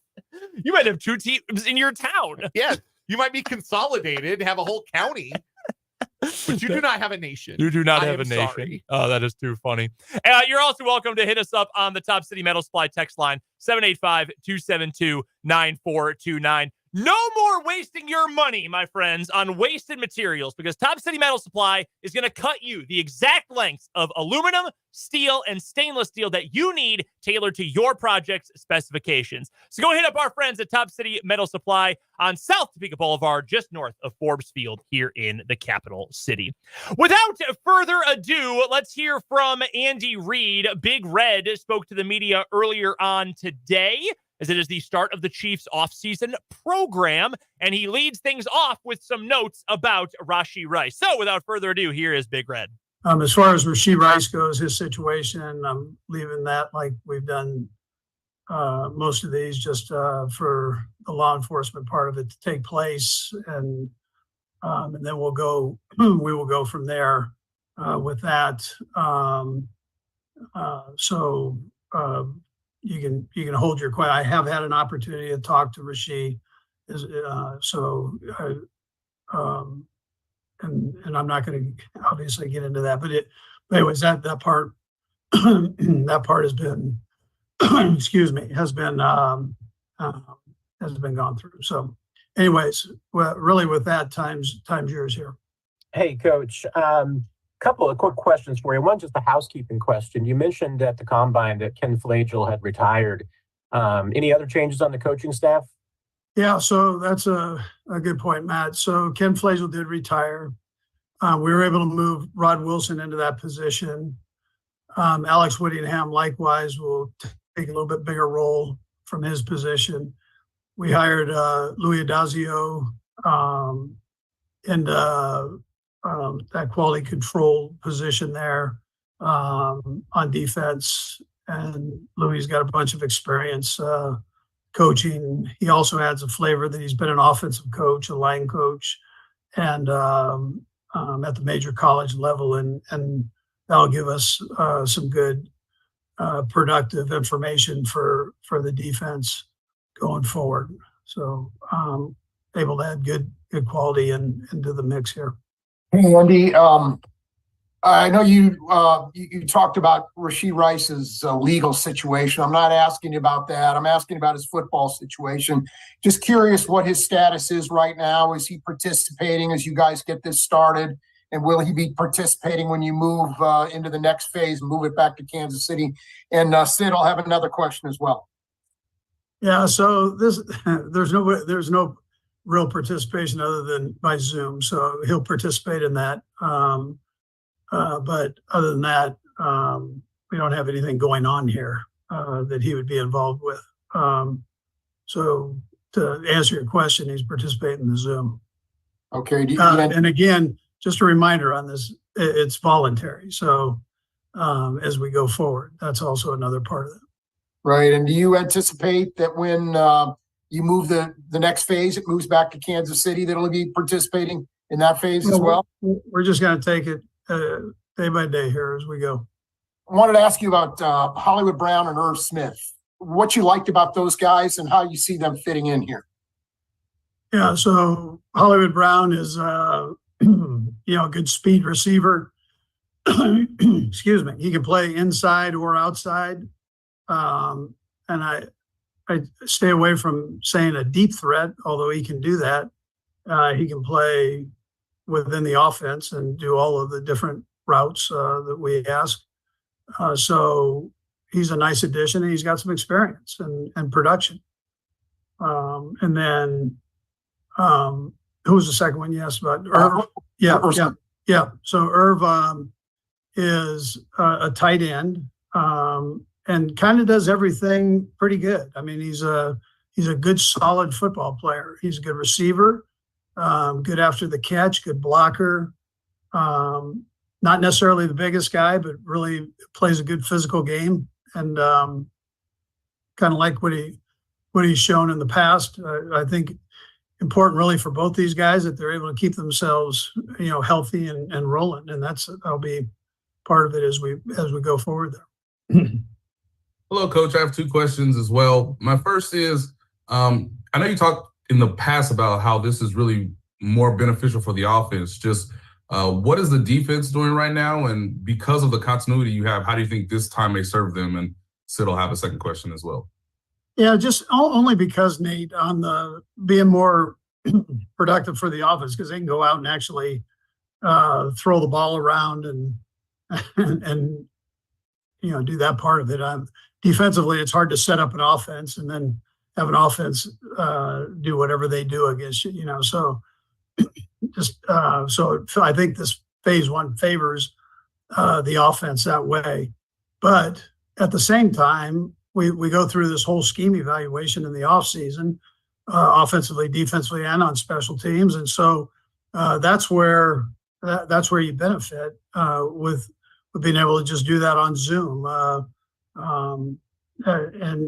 or likewise in person. But Zoom, you can get everything done that you need to do there with the video and or new things that you might want to slip in there. And secondly, that Kadarius Toney is down in Texas, obviously with the rest of the guys working out with Patrick.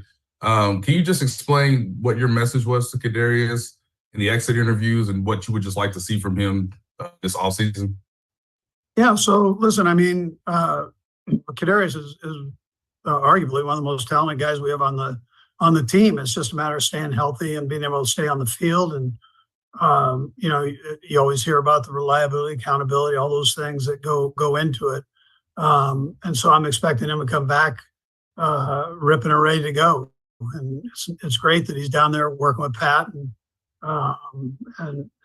putting the work in. So that's that's a positive. But yeah, no. Listen, we like Kadarius. It's just a matter of having him on the field.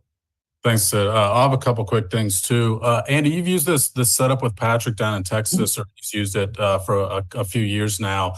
What benefit have you seen the past couple of years doing this? Yeah, so a couple of things, Sam. We're coming off a 21-game season. It's a short off season, as you guys know. So it gives the guys an opportunity to stay away from here and maybe a little bit more laxed atmosphere, but at the same time get a ton of work done. And also, there's a little camaraderie that goes with it, which is important on the offensive side, that the guys work and play together and kind of are on the same page. And it gives Pat an opportunity, along with the quarterbacks, to be able to kind of talk to the guys about what they see in a little bit slowed down, pace. So it's been effective for us. The guys have come back in great shape, and they've come back knowing what their responsibilities are. And at the same time, they're getting, that influx of new and our scheme evaluation from last year thrown at them by the coaches. The second one I had was just a follow-up to what Adam had asked about Rasheed's participation, understanding that there's certain particulars you can't comment on, but can you get into it all, explain to it all the process of how it's determined whether or not he'll be part of the next phase going forward? Yeah, we'll just see how it goes there, Sam. I mean, I want to get, keep gathering the information from the law enforcement people. We'll just see where everything goes from there. Let the process take place. Right? Hey, Coach, wonder if you could just give us a little preview of what this rugby kid you guys signed is. I mean, and what the process will be like for someone who hasn't played American football to kind of get through your off season and see what he can do on the field. Yeah, so he was introduced to this when he was young. His dad played 6 years in that NFL, not NFL, but the European League.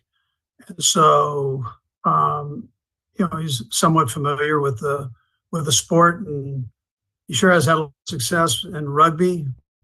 There's some similarities there. It's a contact sport, and he's had to catch the ball and do those things and run with the ball. And so we'll start him off at the run back position, get him to feel comfortable with that going forward here. And, he's had an opportunity to also go down there to Dallas and work with Pat. And so, again, he'll get used to some of these calls and through our Zooms and the plays, and then we'll just see where it goes from there. And Dave will have an opportunity to have him on special teams and see where that goes. But That's not an easy transition, but he seems to be wired playing competitive rugby since he professionally since he was 17 years old. So he's sitting there at 23. He's had a pretty good career with that, and kind of understands the professional game and the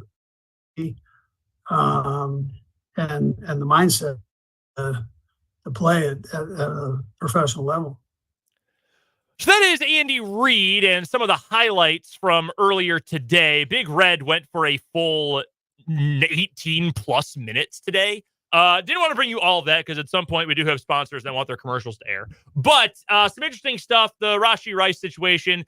I mean, if you follow the Chiefs for any amount of time under Andy Reid, you know exactly how he is going to handle that situation. That if he can meet with the team, great. If not, we work with who's here. We'll let the law play its way out, and then we'll move on from there. That is unfortunately all too familiar with this stuff, as Matt Verderame pointed out last hour. Yeah, I mean, it is. It's what they do. And it's, I mean, Worked is doing a lot of work here, but they've won a lot of games with this strategy with players who have had issues because either they've got personality problems, red flags, they just made a dumb mistake, which I think is the issue with Rice here. Did you see, by the way, that Rice and Teddy Knox are now being sued for $1 million by one of the victims? I have seen 1 million. I've also seen 10 million. I did see both of those. Also, Knox is now officially kicked off the team. He got kicked off the team at SMU. Wow. I know he was suspended. Yeah. But then if you read the article, it says former SMU corner or whatever it was, whatever he plays. His former receiver. Yeah. Former SMU receiver, Theodore Knox. Injured. Yeah. I mean, actions have consequences. I don't really feel sympathy. You shouldn't be doing something so dangerous. Also, I have a question as an outsider, obviously. This is normal for them to be in Kansas City doing these activities, and then Pat Mahomes has his own camp down in Texas? Yes. So Mahomes does during the offseason, whenever they have time off, especially going into the start of the offseason program, he does his thing. So he's in Texas right now with the rest of the offense? Is that what I'm understanding? Not with everybody, but some guys. Some of the guys. Some wide receivers, they do a little the special spring get together with Patrick and the rest. They trust Patrick Mahomes. Yeah. A lot. Oh, yeah. They don't feel like I wanted to make sure that I was understanding for sure that they were talking about it like that. It was a big deal last year when it was also a need for the Chiefs to get a receiver. Who was it who he worked with? Zay Flowers, I remember. Who was the other guy, bigger guy who they worked with? Who they didn't end up taking because they took Rice instead. But they will actually, and it works out really well, guys who are in or from Texas will do workouts with Patrick Mahomes.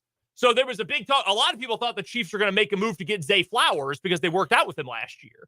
There was one other guy, too, and it is killing me that I don't remember who it was. It was Quentin Johnston. Quentin Johnston. Yeah. That's right. From TCU. Yeah. Guy in Texas. Makes sense. But they had worked out with Rashee Rice and didn't tell anyone. They didn't publicize that at all. And then it turned out, Mahomes worked out with him during the offseason and loved him. Yeah, that's the guy they want. Yeah, you can understand why. It makes a whole lot of sense. The other thing to note from Andy Reid, and we alluded to this earlier on in the show, said that Wanya Morris, he's in town, working out, got a good introduction last year, but has to keep improving. And then Reid says there will be competition. And, quote, I think he understands what it takes to be an every down guy at that spot. Not that he will be the every down guy at that spot, but that he knows what it takes to have that spot. How many positions are there that have an open competition on this roster going into the offseason? Left tackle. Corner. I think corner. Yeah, I mean, you've got one of the corners, yeah. You've got the guys who are going to compete for it, but there's going to be a battle for that. I mean, really, you could argue too, right? Because McDuffie's going to play a bunch in the slot. Yeah, McDuffie, he was an all-pro in the slot this last year. You're not going to mess with that. So if he's going to play the slot, then you've got to figure out two starting outside cornerbacks. And I guess just one, because but it may depend on how you feel about how Joshua Williams handled that last year, or Jalen Watts had handled it last year. So how will Nazi Johnson fit back? Yes, I think between those three guys for sure, and whoever else the Chiefs might bring in the draft, and even maybe a guy like Echo Boydo, who hung around the practice squad last year, could all be a part of that competition. Yeah, we know they like Boydo. We know that for a fact. The other thing that I think is interesting to add relating to Mock Draft Monday from earlier, Jalen Simpson, who I brought up, who I know a lot of people have some interest in, started his career at Auburn as a corner, then transitioned his last year to safety. Who does that remind you of? Possibly a guy they just traded to the Tennessee Titans? They do like that kind of player. Love that kind of player. Shamari Connor's that kind of player. Yeah, he is. So offensively, I mean, you're talking about left tackle, defensively, cornerback. I don't know how much it's open competition, but I think the linebacker rotation is going to be, something of a question. I mean, you might just say it's a 3-man rotation. It's Bolton, it's Tranquil, it's Chenal, and a special teamer. And those are your linebackers. And if that's the case, then that's fine. That second defensive tackle spot, Derek Nottie was not great last year. He was okay, but it was not his best year as a Chief. Mm-hmm. Maybe someone else is able to step into that spot. Like starting players, like that's who comes out and plays the first snap of the game. Doesn't always matter. You're rolling bodies. You're finding out who plays well next to who and what players you want in certain circumstances. So, like a position like that in particular, I don't know that you put too much stock in. It's more a battle of who's going to make the roster as opposed to, who's going to get the most snaps this season. That's something you probably don't figure out in training camp. You just got to figure out probably what a week by week thing, honestly. Whatever the hot hand. Right, what your rotation is going to be. One thing from Neilio here on YouTube says, I did see Patrick Mahomes at Arrowhead on Saturday, Sporting versus Inter Miami. I can't believe Messi played. Yeah, he and Jake LeBon were hanging out. Yeah. Palling around. Mahomes and our guy Jake, they were hanging. They were chilling. Yeah, Jake was on the field taking pictures. He was one of the guys. He ran out. Like he was one of the. Yeah, he's in jail. Field invaders. We ran out to get a selfie with Messi. Yeah, I saw who was it I hope he just is listening on his way home from work and heard the drive by. I think it was Harold Kuntz of Fox 4 in Kansas City who said there was more security just for Lionel Messi than full NFL teams get when they come to play the Chiefs. And yet they could not keep 3 different people off the field. And like, I get the first one was like a 10-year-old child, but nah, man, there were grown-ass adults running across that field because that's what being in the presence of Lionel Messi does to certain grown-ass adults. Come on, security. You got to be better. Like, you got to face plant those folks. Is a selfie with Messi and then jail time and a huge fine and a ban from Arrowhead Stadium worth it? Maybe, but I think there ought to be stiffer penalties. You can never go to a sporting event again. Yeah. Like 10 years in prison. 10 years. Keep these people off the field. 10 years is a little extreme, I think. If anything, it's too lenient. The kid should have got 10 years. Well, I don't care that you're a child. Right. Stay off the field. That's not where you belong. It is not where you belong. I do agree with that. I don't know about 10 years, though. Yeah. When on the Czar of Sports, we're going to have that conversation. There was a damn near civil war among Sporting KC fans this weekend between people in Messi jerseys who were going into the supporter section to the people who were like, I'm not actually rooting for Sporting anymore because they hyped up Lionel Messi. Wild. Yeah, they really did kind of try to have their cake and eat it too. Like, hey, there's this exhibition, this once in a lifetime chance to see the greatest soccer player in perhaps world history. But also this is a competitive game that counts, and we want the support that helps our team have a really good home field advantage. And no, you cannot have it both ways. And Sporting Kansas City tried so hard to have it both ways and kind of embarrassed itself in every way but the money they're counting after they drew 72,000 for the game. Poorly managed game by all accounts. I did not watch it, but apparently not a great day for Peter Vermees. They're saying Vermees out. You're hearing it more and more. Does anyone like him? Like is anyone left who is like, remember the good old days? Let's keep him around. I'm sure there are. Yeah, I guess there's always some. It was wild. They were selling Messi jerseys at the team store. That is crazy. That's wild. Like, imagine going to a Bills game and they've got a Mahomes jersey in the team store. That's insane. Yeah, I say that, but we're not that far away from like you being able to go to Coors Field and get a Cubs jersey just anytime you want. Those outselling Rockies jerseys. Like we're not far away. Coming up next, we've got today's What Is Wrong With You. We'll get to some NCAA tournament talk after that on 580 Sports Talk.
the first What Is Wrong With You of the week here on 580 Sports Talk. 2 news stories duking it out today. Whoever wins on Friday wins the week. We'll be advancing on to our April Tournament of Failed Champions. Our Fail 4 for the month is coming up, the semifinals 2 weeks from today. So 2 more full weeks to get to. Dan, you are up first with today's stories. All right. We got another goofus with a gun. This one happens to be a police officer, and he is placed on leave going to Cambridge, Massachusetts. And the Cambridge Police Department youth resource officer whose gun accidentally went off at Cambridge Ringe and Latin School on April 2nd. He's been placed on administrative leave pending a full review of the incident. Inside a single staff bathroom, Officer Frank Greenidge removed his department-issue firearm from its holster. Now, we've all been to a public stall, right? One of the stalls in a public bathroom.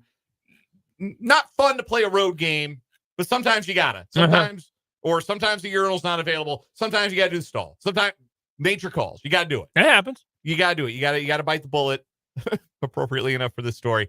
And you gotta do it. Anyway, they got those hooks on the back of stalls. Yeah. Put your backpack there. You can hang your coat. Oh, yeah. This guy hung his gun by the trigger guard and it went off. Wow, man, that's really stupid. It's so stupid. Even by the standards of people doing dumb stuff with their firearms, this is one of the dumber things I've ever heard. Yeah, this is really dumb. No one was hurt in the incident. The school day went on uninterrupted. Greenidge promptly reported the incident to his supervisor, which allowed Cambridge police to quickly respond and process the scene. In the days following the incident, the department said Greenidge was reassigned, but it was unclear at the time if he would be reassigned to his previous assignment when the investigation was completed. Hey, young cops, they make mistakes. Young police officer, you make a mistake. Now to take a deep breath and read the next sentence of this article. Officer Greenidge has been with the Cambridge Police Department since 1987. 37 years as a police officer, and you do something that dumb. 37 years carrying a gun around for your job. Nothing's happened before. I'm sure it won't now. It's going to hang it by the trigger guard. That'll be fine. It's going to hang my gun. That is just so ridiculous. Just set it on the toilet. I guess not all toilet paper dispensers. Sometimes you get the round one. Yeah. And, now your toilet's got a tank anymore. A lot of the public toilets don't have the tank on the back. But there's got to be a better solution for your firearm than hanging it by the trigger guard from the hook on the back of the stall. When this investigation ends, he is going to retire. You just be done with it at that point. I can't believe that happened. I'm so embarrassed. 37 years, man. That is just ridiculous. My story for today is going to take us up to the Great White North. We're going to British Columbia, where one man is lucky he wasn't seriously injured or killed after crashing his vehicle in Rossland, British Columbia, while he was reaching for a piece of fried chicken. A frontline officer with the Trail and Greater District RCMP, that's the Mounties, responded to reports of a single vehicle crash on Highway 3 near Nancy Green Junction in Rossland. These are all fake names. This is like a mystery fantasy land. Just before 3 p.m. last Sunday, when the officer arrived on the scene, he located the smashed vehicle and the man who was behind the wheel. His vehicle had sustained serious front-end damage after colliding with a concrete barricade, and it had to be towed away from the scene, according to Sergeant Mike Wissentwich. The man allegedly confessed to the officer that he had been reaching for a piece of fried chicken before he smashed into the barrier. Wissentwich said, quote, "This bite of chicken could have been deadly." To make matters worse for the driver, he was also given a $600 ticket because he did not have up-to-date insurance in his car. So he Nate Burleson himself. Yes, exactly what I was thinking. Although that was pizza, wasn't it? Yes, he was trying to protect, you don't want the pizza to slide off the front seat. No. Yeah, and he reached out his arm to protect his pizza, and he broke his arm. That cost him some games, didn't it? Didn't it happen during training camp or preseason? I'm pretty sure it did. I remember when that happened. It was a big deal. He's also Canadian. How fitting. Yeah, it was with the Detroit Lions in 2013. Yeah, I remember he was with the Lions when it happened. So it was at the very end of his career. He only ended up playing 9 games that year. It happened in September. So yeah, he missed several weeks when that happened. The chicken can wait. Yeah. I promise you. I've eaten while I've driven before. Yes, I have. Yeah. I've even eaten fried chicken while I've driven before. But if you can't reach, like if you're reaching over trying to grab it, yeah, maybe you don't need to do maybe it. wait till the light. I understand that the 5-second rule is hard and fast for a lot of people, but you got to wave it while you're driving.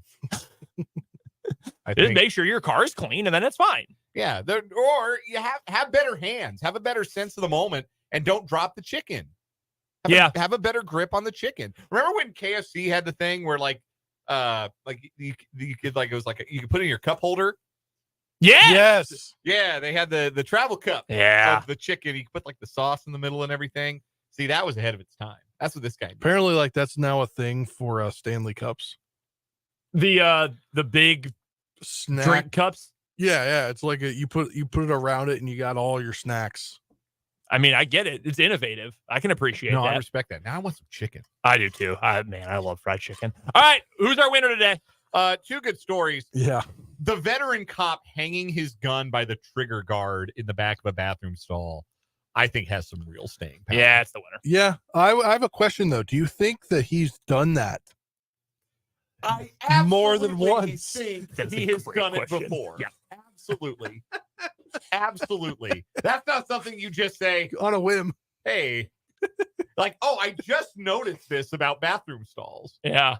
No, that's a good question. And I think you're right. You know, you hear all the time He when people probably walks around, spins it on his finger. Like, it's a fidget spinner. well, yeah, this is not the first time he's been careless with his gun. This is just the first time it's gotten him in any trouble.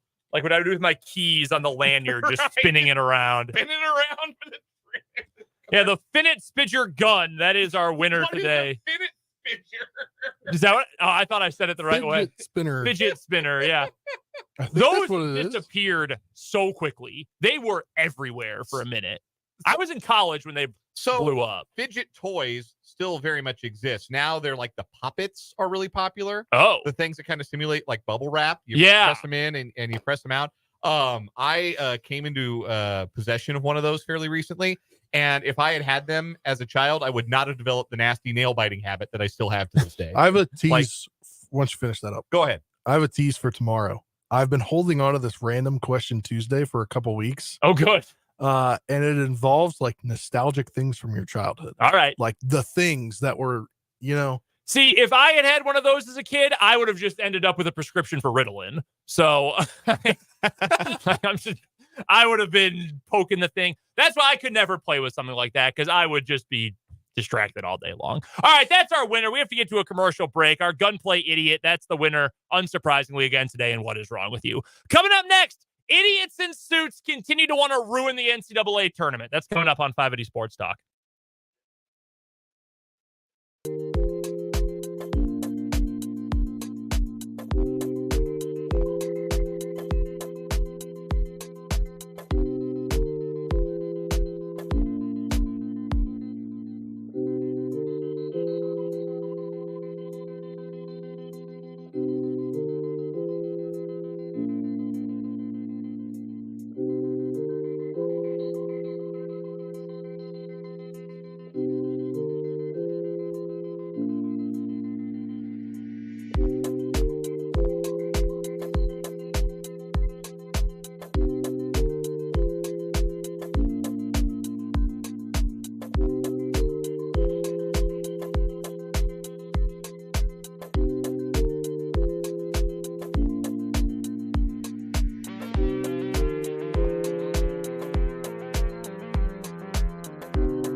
6:45 here on 580 Sports Talk. Brendan, Dan, and Spencer with you. Thanks for spending some of your afternoon hours with us.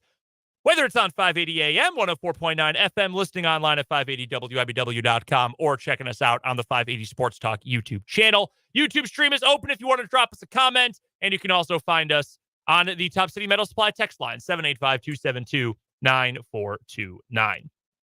So, a pair of former NBA and ESPN executives today wrote an opinion column for the Sports Business Journal. One, SBJ needs a better editor. You cannot have all these willy-nilly exclamation points all over. Just because it's an opinion column doesn't mean you should be writing it like a third grader's narrative essay. No, thank you. Get an editor. Okay, that's number one. Secondly, all of their opinions suck. They wrote this opinion column on how to improve and fix March Madness. Really, it is from a business perspective. ESPN, Turner, Warner Brothers Discovery, all the people who have the rights to the men's and women's NCAA tournaments, how to maximize the value of it. Among their ideas, gentlemen, instead of Thursday, Friday for the start of the men's tournament, well, why not open it on Saturday and Sunday? Get rid of that first round Thursday, Friday, aka the two best days of the American calendar year. Make it Saturday, Sunday instead. Maximize the viewership windows. It's so stupid it hurts. It physically pains me to think about what the tournament would be if you moved the first and second rounds to Saturday and Sunday. And then the second round games are what? Monday, Tuesday? Sounds terrible to me. Yeah, we don't want that. Or do you kick it back a whole and make it only a weekend only event? Yeah, make it a 6-week event. Yeah. Drag it out. That's great for your advertisers. 6 weeks. That's 6 weeks just on the weekend. That's terrific. Everybody will love that. Oh, and to that point, by the way, this is important to add in there as well. They are overwhelmingly in favor of expanding the tournament. Oh, think of all the games. Think of all the advertisements. Revenue. Inventory. That's the word we're looking for. Inventory. Think of all the inventory. If there are 96 teams, that means there are 95 games. They also want to have ESPN and Turner cross-promote more. Essentially be like, hey, there's no real difference. We can make money if we hype each other up and all of that. I felt like they did a lot of that this year. Yeah, they do as much as maybe they I should. noticed it more on ESPN because I was watching the women's tournament Yeah, more than I have I've followed it, but I've actually watched a lot of it this year. I did notice they were like, tomorrow night, the Final Four. I noticed the same thing. I thought they did plenty of that. They want to use home arenas, similar to how K-State had at a first weekend site, 3 games in Manhattan, that first weekend of the tournament.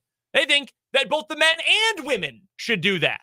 I think it works great for the women's tournament, and I think that the way the men do it is perfect for what the men's tournament. I think the men's tournament outgrew the regional or the home arenas, and I don't know that the women's tournament has done that quite yet. I don't think that's a bad thing. I don't mind them being different. It's okay for things to be different. We don't have to homogenize everything. Agreed. Also, realistically, and I don't mean like the women's game will get to this point eventually. It is getting there probably in the near-ish future. If they knew they could sell out 2/3 of neutral site buildings, they would have them at neutral sites. Yeah. Oh, yeah, 100%. That's going to come eventually, and it's going to be awesome, frankly. But for now, this is the best way to fill those buildings up, and it has worked so far. Another bad idea by these two jamokes. And then here's another one. Hold the men's and women's Final Fours in the same city. This is about the only one I could get behind. So I think this one does more damage to the women's game by proxy, because if you're going to host the men's game in the Superdome, all right, they're going to have it in New Orleans, they're going to host it in the Superdome. Mm-hmm. But then the women's game the day before, oh yeah, that's going in the Smoothie King Center. Well, that doesn't do a great job of selling your product. Yeah, like on the one hand, I like the idea of a festival weekend for college basketball. I think that's really neat. I almost think that should be a November thing. Let's make the Champions Classic a basketball festival or something, and have some women's programs as part of that, and do a weekend long celebration of college basketball, maybe in a place where there's already a museum called like the College Basketball Experience. I'm just throwing that out there. That's a free idea if anyone wants it, is to do it real big for like an opening weekend of college basketball and have a celebration of the great programs that make men's and women's college basketball special. I'd be all for that. Like I am okay with celebrating college basketball in that way. And certainly you would have like a festival type atmosphere if you had them both in the same city. But yeah, like the Superdome and Smoothie King Center in New Orleans are right next to each other. Mhm. I don't believe that SoFi Stadium in Los Angeles, just to pick out another venue that could host a Final Four, is that next to Staples Center? No. Is it next to the new arena Is it that's next being to? built? It might be next to the whatever it's called, Intuit Dome, the new Clippers arena. The same general area, but I don't know if Yeah, they're it's like in that district. I don't know if it's right next door. But if that's not a great example, American Airlines Center and Jerry World are not close. No, they're not. What else could we do here?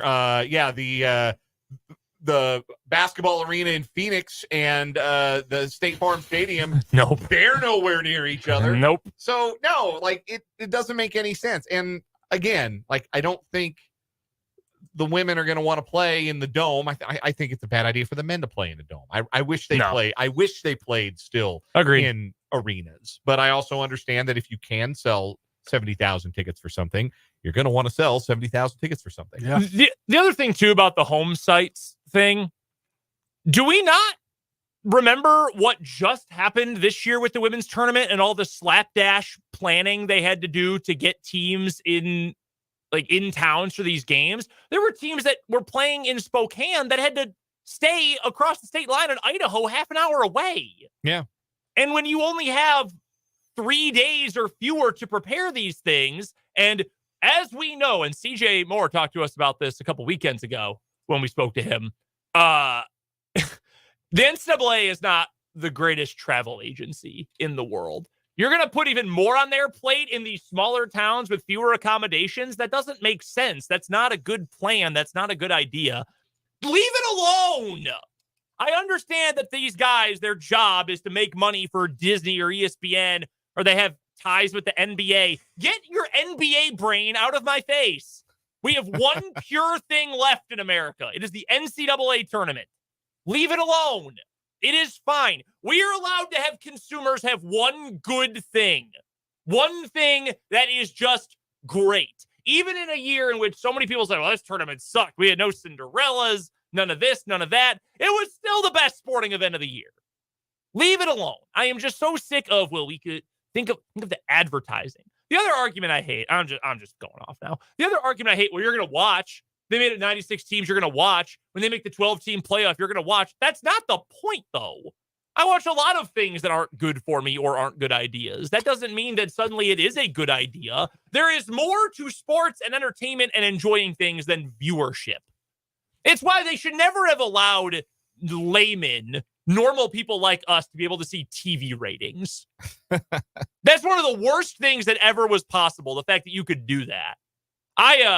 You guys know I enjoyed dabbling in professional wrestling a little bit. The amount of time that wrestling fans spend every single week fighting back and forth about TV ratings is so embarrassing that it's a black mark even for professional wrestling fans. They never should have allowed normal people to see that stuff. And that ain't nothing new. I mean, that goes back to the Monday Night Wars. Right. That goes back to when I was a kid. That's been like that forever. Yeah, it's a very boring subject. I don't enjoy talking and comparing attendance and ratings. It's boring to me. It's so boring. Let's talk about the games. No, I agree. I agree with you 100%.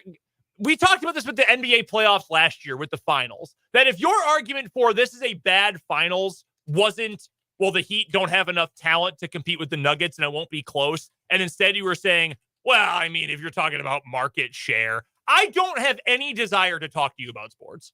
That is just not something I'm interested in doing. And it's the same thing here. NBA mega corporate brain from these guys. Well, let's maximize the viewership and the ad sales. No, You know what? If I'm interested in it, it's going to do a 100 share in my living room. And that's all that really matters to me. these are probably the same people who think that what a pro wants, what a pro needs ad is actually smart and funny. I hope the Thunder lose their first round series in 4 games so I never have to see that commercial again. I have thought so many negative things about Shea Gilgeous-Alexander and Chet Holmgren that I cannot repeat because of that commercial. We've got 1 hour left on 580 Sports Talk. We'll get you ready for Royals baseball tonight. Another note on the pitcher injury crisis in baseball, plus our 580 Sports Talk headlines. Those are coming up after our national and local news.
Sports Talk. Brendan Dworzinski, Dan Lucero, and Spencer Dupuis all here with you today. Thank you so much for spending some of your Monday afternoon with us. Have a lot of baseball to get to in this final hour of the show. We, of course, have Royals baseball coming up.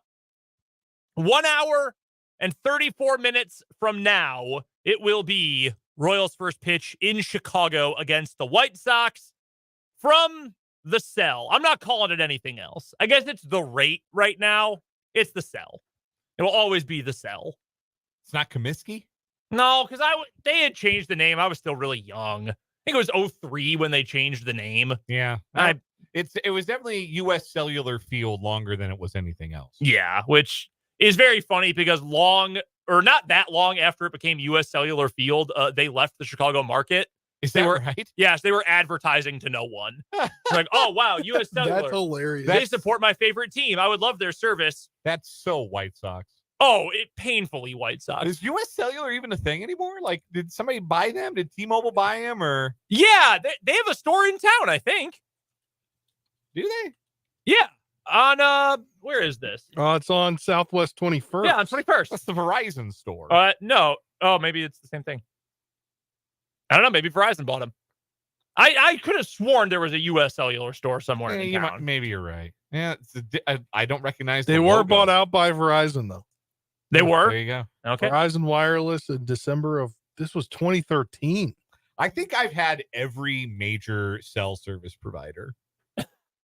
Like even ones that don't exist anymore. Because I when I lived in Nebraska, I had U.S. Cellular. When I lived in Wyoming, I had Alltel. Wow. What a throwback. I had a sick phone, man. My old LG Triton. That phone was boss. Wow, LG Triton. I had a buddy with one of those. Oh, that phone was so sick. His slide up keyboard. Yeah. And listen. I had some slide up keyboard and it slid all the way off one time. That's bad. Good old Motorola. Man, I miss that phone. It was my second ever phone. I'd trade my iPhone for an LG Triton right this second. I'm not even joking. I don't know, man. I had some bummy flip phones there for a while and slider phones. I feel like those slider and those like first touchscreen phones were the worst. I remember, I think I had 3 phones prior to the first iPhone I got. Yeah, I think 3, but one of them I had to get rid of because I broke it because I was playing knee hockey at school and I slid on my hip and crushed my phone in my pocket. Those were not especially well made. I remember my first one though was a little Samsung flip phone. I had a brick. I had a Nokia brick phone. Oh man, just solid block of plastic. My first. I played Snake. Oh yeah. This is gonna make you guys sound. Or make me sound really like young and. Yeah, good spin. Good. No. Young and I don't know what the word is, but I had my first phone as a flip phone when I was in 5th grade. Okay, yeah, wow. I was in 7th grade. I got one. But you were in 7th grade. Was probably when I was in 5th grade, right? Something like that, maybe. No. Yeah. I think one more year. Yeah, maybe. Yeah, I think so. Somewhere right around there. I think I got my first cell phone when I was a sophomore in high school. I know Jake always said he got his first when he was in college. Yeah. I remember that little flip phone. You could play 2 hands of poker on it. That was the game on it. You could play 2 hands of poker. I used to have a phone that was a flip phone, but then it flipped the other way. Like in both directions? Or no, like it was legit a phone you bought from my parents bought it from Verizon. It flipped like a regular flip phone. Like a flip phone. But then you folded it back and you could flip it like this. Oh yeah. My sister had one of those. Yeah. Texter from the 913 on the Top Females Play text line says they had a pager and brick Nokia. So and they're a little older than me. So that really adds up. Like I never had a pager, but I had the brick phone. I remember when my dad had a pager. It accelerated really, really fast. Yeah, it did. I would not give up my iPhone, to be honest with you. I'm probably exaggerating. The screen quality on this, I watch a lot of like videos and baseball games on this. I don't know that my first car had a phone in it. Car phone? Yeah. Wow. Yeah, that's a throwback. Text from the 785. I had a bag phone. Shout out to the bag phone. Also a throwback. I remember like the phone in the car. That was like the height of luxury. Yeah. Yeah. I was watching a Seinfeld rerun. It was either last night or the night before. It was the one where Jerry gets his car stolen. It's a really early episode, and he calls his car phone to try to talk to the guy who stole his car. And I thought, wow, this is so outdated. No one has a car phone anymore. I can't imagine car phone services exist. All right, we've got some 580 Sports Talk headlines that we've got to get to here. We've got a keyword too, don't we? Yes, we do have a keyword to get to. Our 5 o'clock hour keyword for the Choose Your Trip contest. Thank you, Dan. Our 5 o'clock keyword for today is audience. AUDIENCE. Enter the word audience at 580WIBW.com. Click on Choose Your Trip. You will find a spot for the keyword that will enter you into the Alpha Media Choose Your Trip contest, a trip to anywhere that you want to go. Again, that's at 580WIBW.com. First headline for me, speaking of baseball, it is an update for Salvador Perez, who was banged up this weekend. Matt Quattrero, just speaking a few minutes ago, said that Salvi has a mild groin strain. It has very little pain, and he is getting full treatment and rest today. He is considered day-to-day, but the Royals do not expect him to need a stint on the injured list.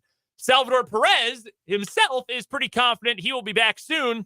He responded to some fan on Twitter who said, this is from Jeremy on Twitter, said, I'm coming all the way from Puerto Rico to see the Royals in Chicago, and now Salvi is injured? Why? What did I do to deserve this? Is this my fault? Tell me everything is going to be okay, Joel Goldberg. Salvi responded to him and said, I'm back tomorrow, okay? Don't tag me in your dumbass tweet. I love it. I love that he just responded. It was like, you know what? I'm going to be back tomorrow. Don't worry. Yeah. Chill out, man. We got a Michael Massey update, too, by the way. There were good. some who thought that maybe he'd be activated today, but pump the brakes on that, according to Ann Rodgers of MLB.com. Michael Massey's going on the road with AAA Omaha this week as part of his rehab assignment, according to manager Matt Quattrero. Royals want him to get a few more games and at-bats in and make sure he's 100% healthy before returning to the team.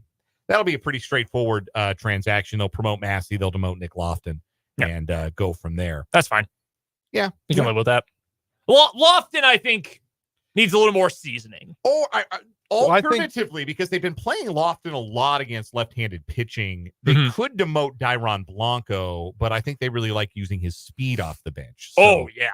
I think it's probably Lofton more likely, but I would expect Massey to step in and be the regular second baseman upon his return. He's off to a good start.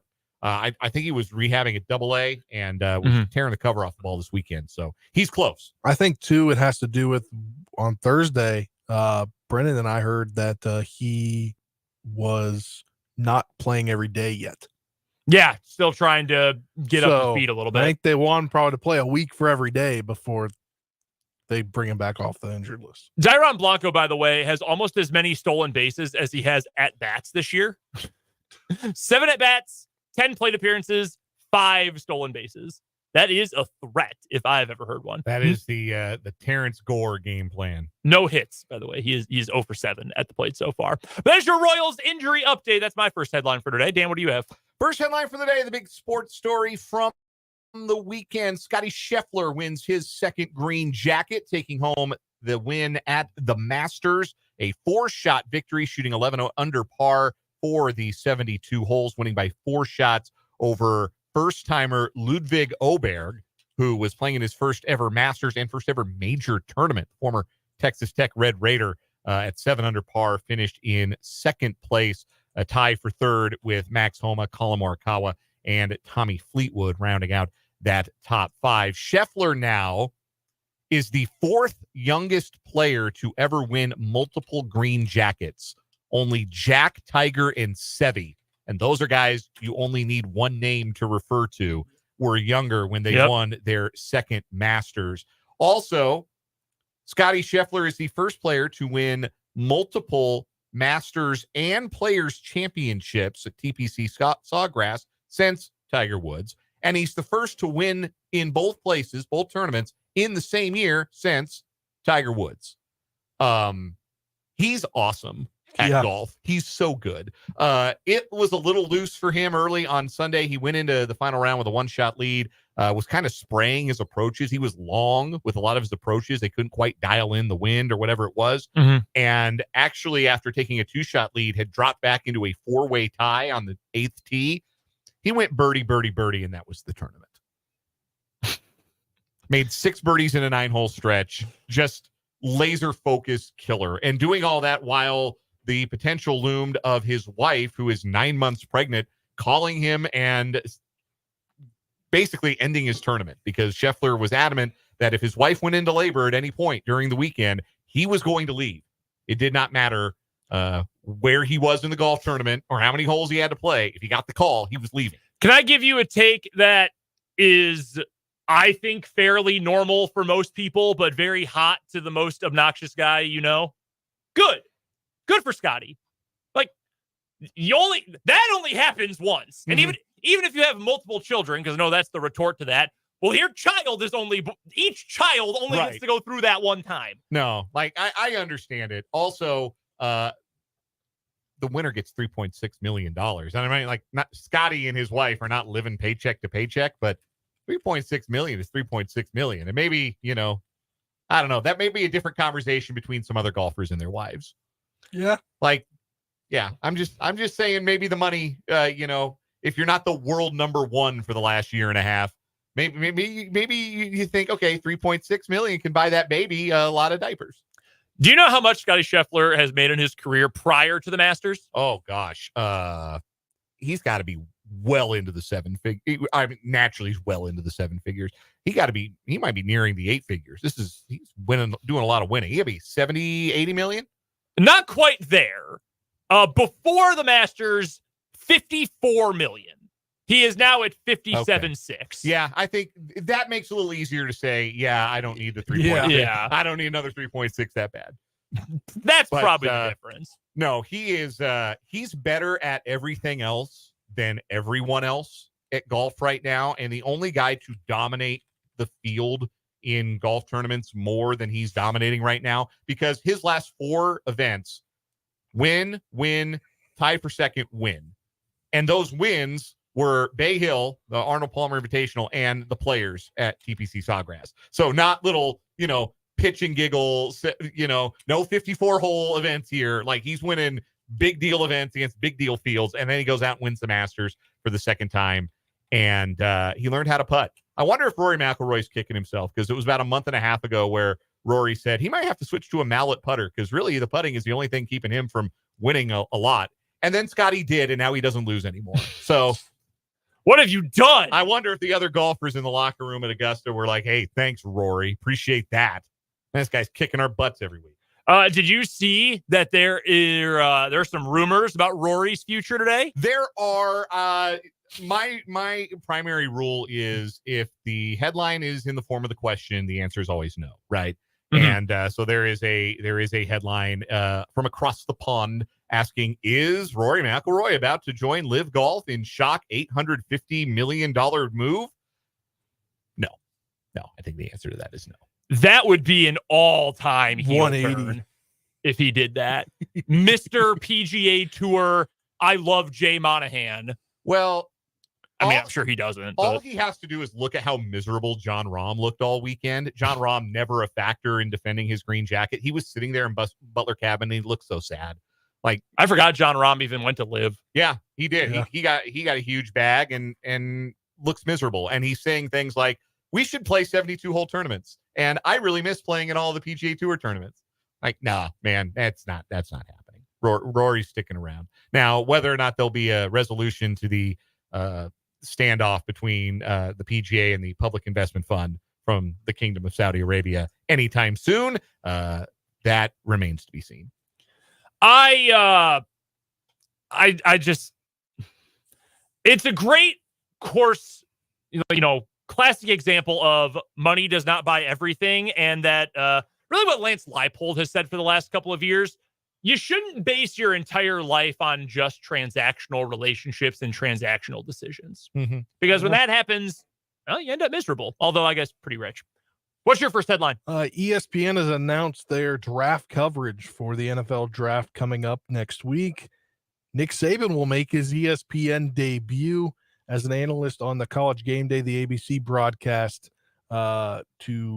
which the ABC broadcast is, I believe, the Mel Kiper broadcast. Yeah, that's the one where they have. No, Kiper, I think, will be on Big ESPN probably. He might actually be on both. Because I think ABC, they usually do the more college football focus. Yeah. So like Reese Davis and Kirk Herbstreit and all the college guys will be on there, which makes sense for Nick Saban. I don't really need Nick Saban talking to Dan Orlovsky. I really don't need that in my life. That's not something I need. Yeah. I think Saban will be really good on TV, though. I'm looking forward to it. Also, they announced that McAfee will have his draft spectacular live from Detroit, which you can watch on YouTube, TikTok, the ESPN app, and ESPN Plus. So just more ways for them to make money and have the draft on their platform. Their show will also be there as well. I think they announced the analyst being there, and it's the normal people, I would believe. McAfee draft spectacular on YouTube is one of the most cursed sentences I've ever heard in my entire life. See, can you imagine? Aaron Rodgers was on it the year they drafted Jordan Love. Yeah. That's the only reason why I know what it is. No, and he was in a great mood. I'm sure you can imagine. I know this isn't how people like. I don't have TikTok. I'm not on the TikTok. That's not something I have. I mean, America might not have it. If might not the government be on anyone's has any phone. say in it, right? And so I know this isn't how people watch it. Like if you're trying to watch draft content on it, you're probably looking at your screen for 3 seconds, then swiping between 8 different apps, then going back for another 3 seconds. But can you just imagine holding your phone up like this and watching Pat McAfee on a vertical screen and the rest of the guys yelling at you and going, and I say this, I like Pat McAfee. I can't do the show that often. It's kind of a lot. I like it, generally speaking. But can you imagine just constant, for like the 24th overall pick? Yeah. After 23 straight picks of doing the exact same thing. I think they're just trying to get into the younger generation of, and it works. Let's watch this little snippet. But maybe if I want to watch it, I'll go over to YouTube. I think we should encourage our younger generation to do better, personally. Well, I believe the children are our future, and I think we should hope for better for our future than Pat McAfee content. That's just me. That's me talking. I think I don't mind him. I know people who hate the guy. I know people who refuse to watch any sports content that isn't Pat McAfee. Like that to me is crazy. Like I watch it as a substitution because like most of my best friends don't live near me. So I use it as a substitute. Like this is what, if I had guys to hang out with and like you guys are at lunch, this is what sports chatter is to me. Yeah, I mean, I like some of their interviews. Like when they have actual serious interviews. I liked when they had Aaron Rodgers on before he was like, did you know actually that the president is a lizard person? And also I am too. Like before that started happening, I enjoyed those interviews. I mean, I like today they had, why am I blanking on his name? Jeff Passan was on today. Yeah, Passan's good. They have Schefter on now like every week, which I kind of tune into that to hear like what is actually, because he can only talk for 2 or 3 minutes at a time, I feel like on ESPN. Like on Sports Center, breaking news. Here's my question. This is like questions about what could happen. Does AJ Hawk speak? Yeah, a lot. AJ Hawk's the funniest part of the show, in my opinion, because he's 5% of the airtime, maybe. He's the Easter Island head. But he's on the screen at 1 p or at 12 p.m. for the rest of the show. He's just always on screen. But yeah, a lot of staring for sure. And smoking cigars. and smoking cigars. Next up here on 580 Sports Talk and today's headlines. Let's get to, what do we want to get to next? Let's get to some NFL headlines for today. A bunch of news regarding contract extensions. Devontae Smith, we heard about this one a little bit earlier on. Wide receiver for the Philadelphia Eagles. I like Devontae Smith a lot, and he's getting a lot of money from Philadelphia. A 3-year extension worth a grand total of $75 million, $51 million guaranteed for the former Heisman Trophy winner.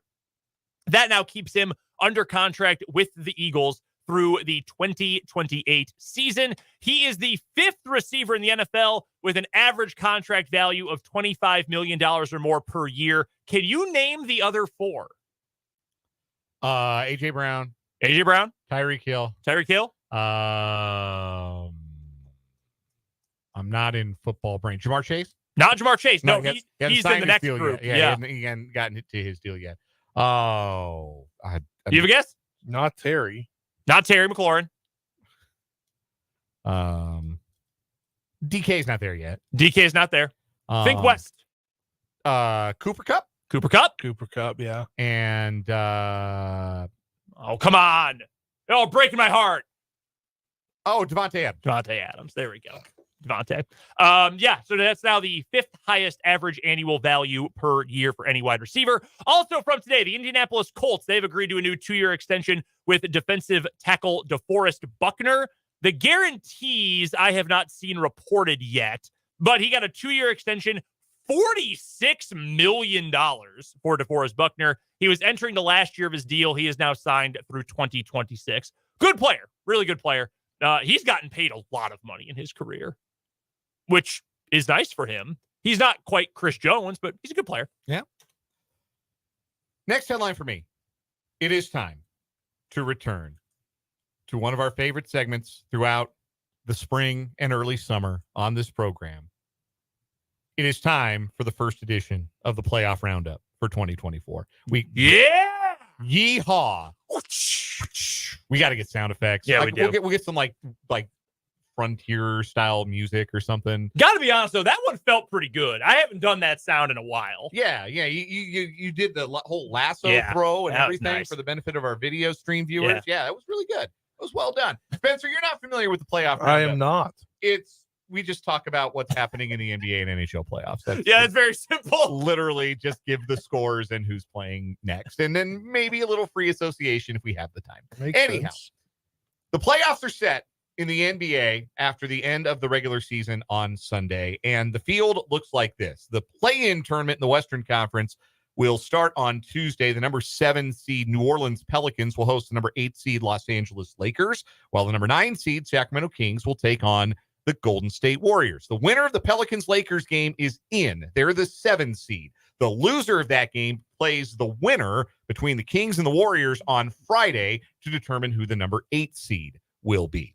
In the Eastern Conference, the play-in tournament on Wednesday features the number 7 seed Philadelphia against the number 8 seed Miami, and the number 9 seed Chicago against the number 10 seed Atlanta. Again, the winner between the Sixers and the Heat is your 7 seed. The loser of that game will play the winner between the Bulls and Hawks to determine the 8 seed. Those games, those play-in 8 seed games will both be on Friday. So your playoff fields look like this. In the Eastern Conference, the number 1 seed is the Boston Celtics. They have the best record in all of basketball. The New York Knicks ended up with the number 2 seed. They'll play against the 7 seed. Again, 7 and 8 to be determined. So the Knicks will play either the 76ers or the Heat. The 3 seed, the Milwaukee Bucks, who got dramatically worse after firing their head coach and hiring Doc Rivers. And also Giannis Antetokounmpo is injured.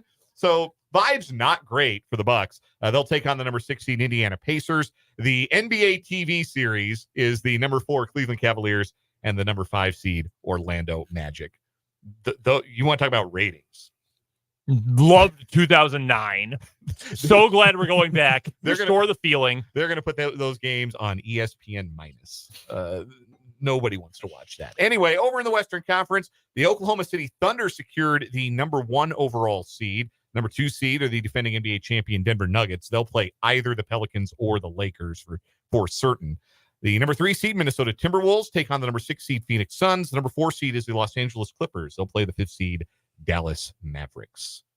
Again, action begins on Tuesday with the Western Conference play-in games. If it's not the Nuggets, who's got the second best chance to win the West? If it's not the Nuggets, then I think it's probably Minnesota, because that means I think if Denver beats Minnesota in round 2, if Minnesota even makes it to round 2, because Phoenix is a terrible matchup for them. But Minnesota's the one team built to beat Denver. They're the one team with enough size and one of those dog in him types in Anthony Edwards. If it's not Minnesota, it's going to be Denver. I don't think Oklahoma City's making the conference finals. I think somebody's going to trip them up. I think they're praying it's not the Lakers in round 1, to be honest with you. Oklahoma City doesn't have enough size. They're too light in the seat to beat Denver 4 times in 7 games. The Clippers are the Clippers. Unserious. Also, they have James Harden. And Dallas, as good as Luka's been, they don't guard anybody. No, they don't. So I think it will be Denver in the West. Even I think I would think that even if I weren't incredibly biased, but they're the defending champs for a reason. And Boston in the East? Boston is the clear favorite in the East, but again, I worry about how well coached they are, and it would be very funny if they lost to the Heat again. I had a future before the season on the Bucks to win the East, and then they hired Doc Rivers, so I just lit money on fire. Might as well have. That does it for our 580 Sports Talk headlines today. Coming up next, a I don't know about star, but a well-known major league pitcher says, well, if you're trying to tell him that you'll get rid of arm injuries if pitchers stop throwing the ball really hard, he tells you you've got another thing coming. That's next on 580 Sports Talk.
Brendan, Dan Spencer here with you on 580 Sports Talk. Real quick, some college basketball news today. Some big portal headlines for you.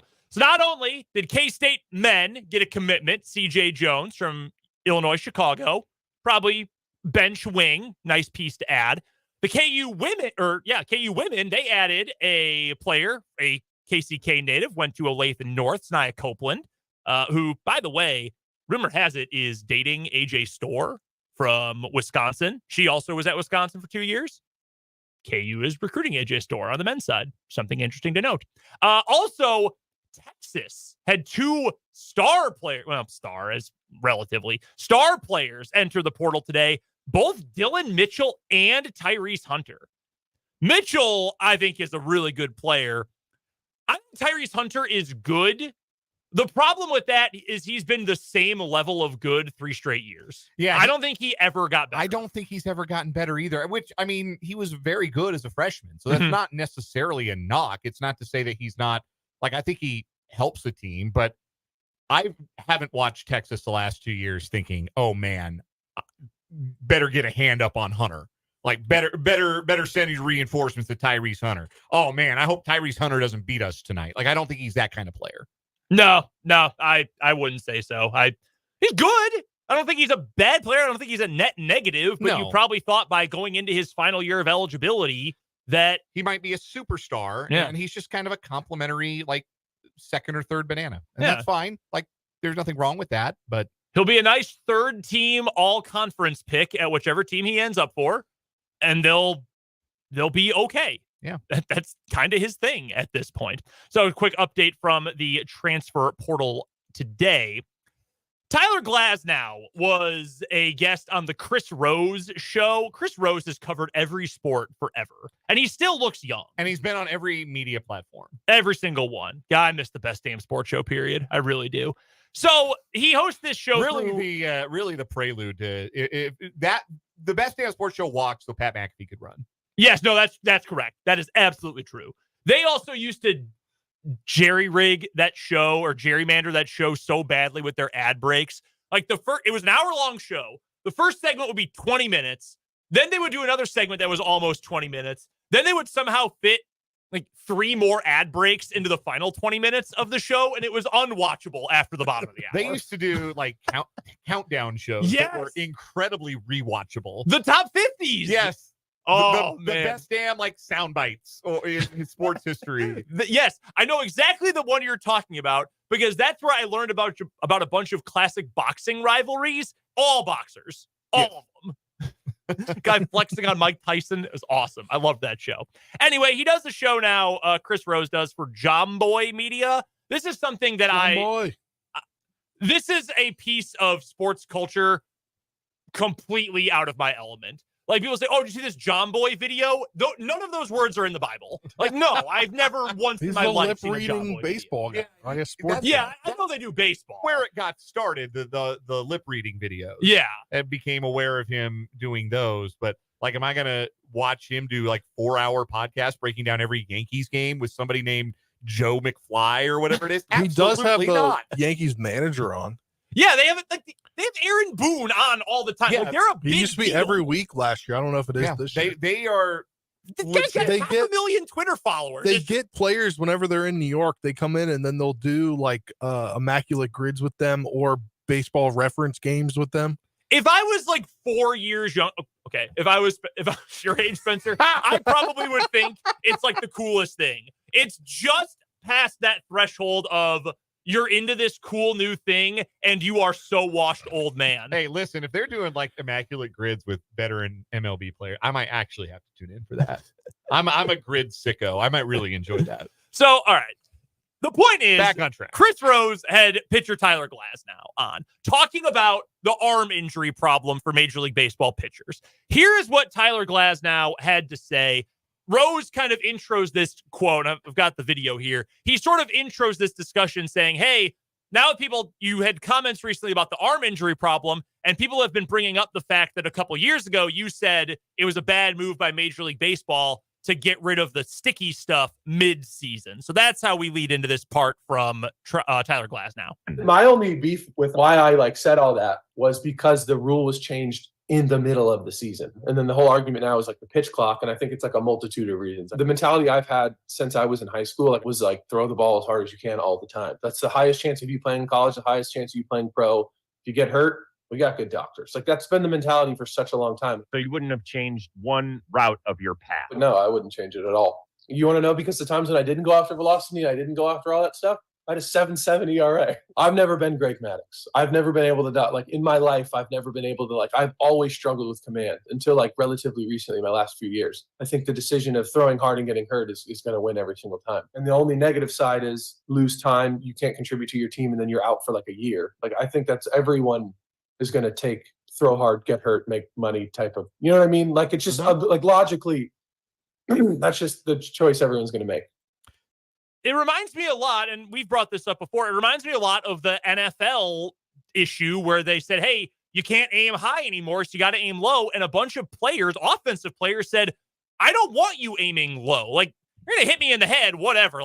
I'll worry about that later. I'm, live fast, die young, whatever. Don't hit me in my knee because that's the moneymaker. Tyler Glasnow essentially, we've got good doctors is an incredibly funny line, but they'll fix it. They got this surgery. I'll be back in a year. From Tyler Glasnow's Wikipedia page, he was injured in July of 2016, shoulder injury, when he debuted with the Pittsburgh Pirates, returned in September. So missed a couple of months with a shoulder injury in 2016. 2019, injured his arm. He was pitching for the Rays by now. Injured his arm in May and missed most of the rest of the season until September. So missed 4 months with an injury there. 2021, after 14 starts, He was injured June 15th, went on the injured list, needed Tommy John surgery, and missed time, and also missed some time with an oblique injury last season. So those are 3 times in which he had significant arm injuries that cost him a lot of time. So he kind of knows what he's talking about here. He's a veteran of that process. And it's interesting to hear him say, like, yeah, until recently, I didn't know how to, like, throw to a spot. I didn't know, like, it's incredibly self-aware. Yeah, like, we used to talk about pitching as a craft, right? Like, hit your spots, keep the ball down, pitch, sequencing, all that stuff. And Tyler Glasnow's like, yeah, I ain't any good at that, but I can make the ball go fast. And I think that's really important to note. And he is not the only guy who feels that way. Most pitchers feel that way, I think it's fair to say. I don't know if you guys watched Sunday Night Baseball last night. Padres beat the Dodgers. And Buster Olney, who does the field reporting, it is such a bad broadcast. I hate to get too media insider here. It is so bad. How does ESPN not have a good broadcast for what's supposed to be the game of the week? Yeah. ESPN Sunday Night Baseball is supposed to be the game of the week. Apparently, they're thinking about getting out of baseball.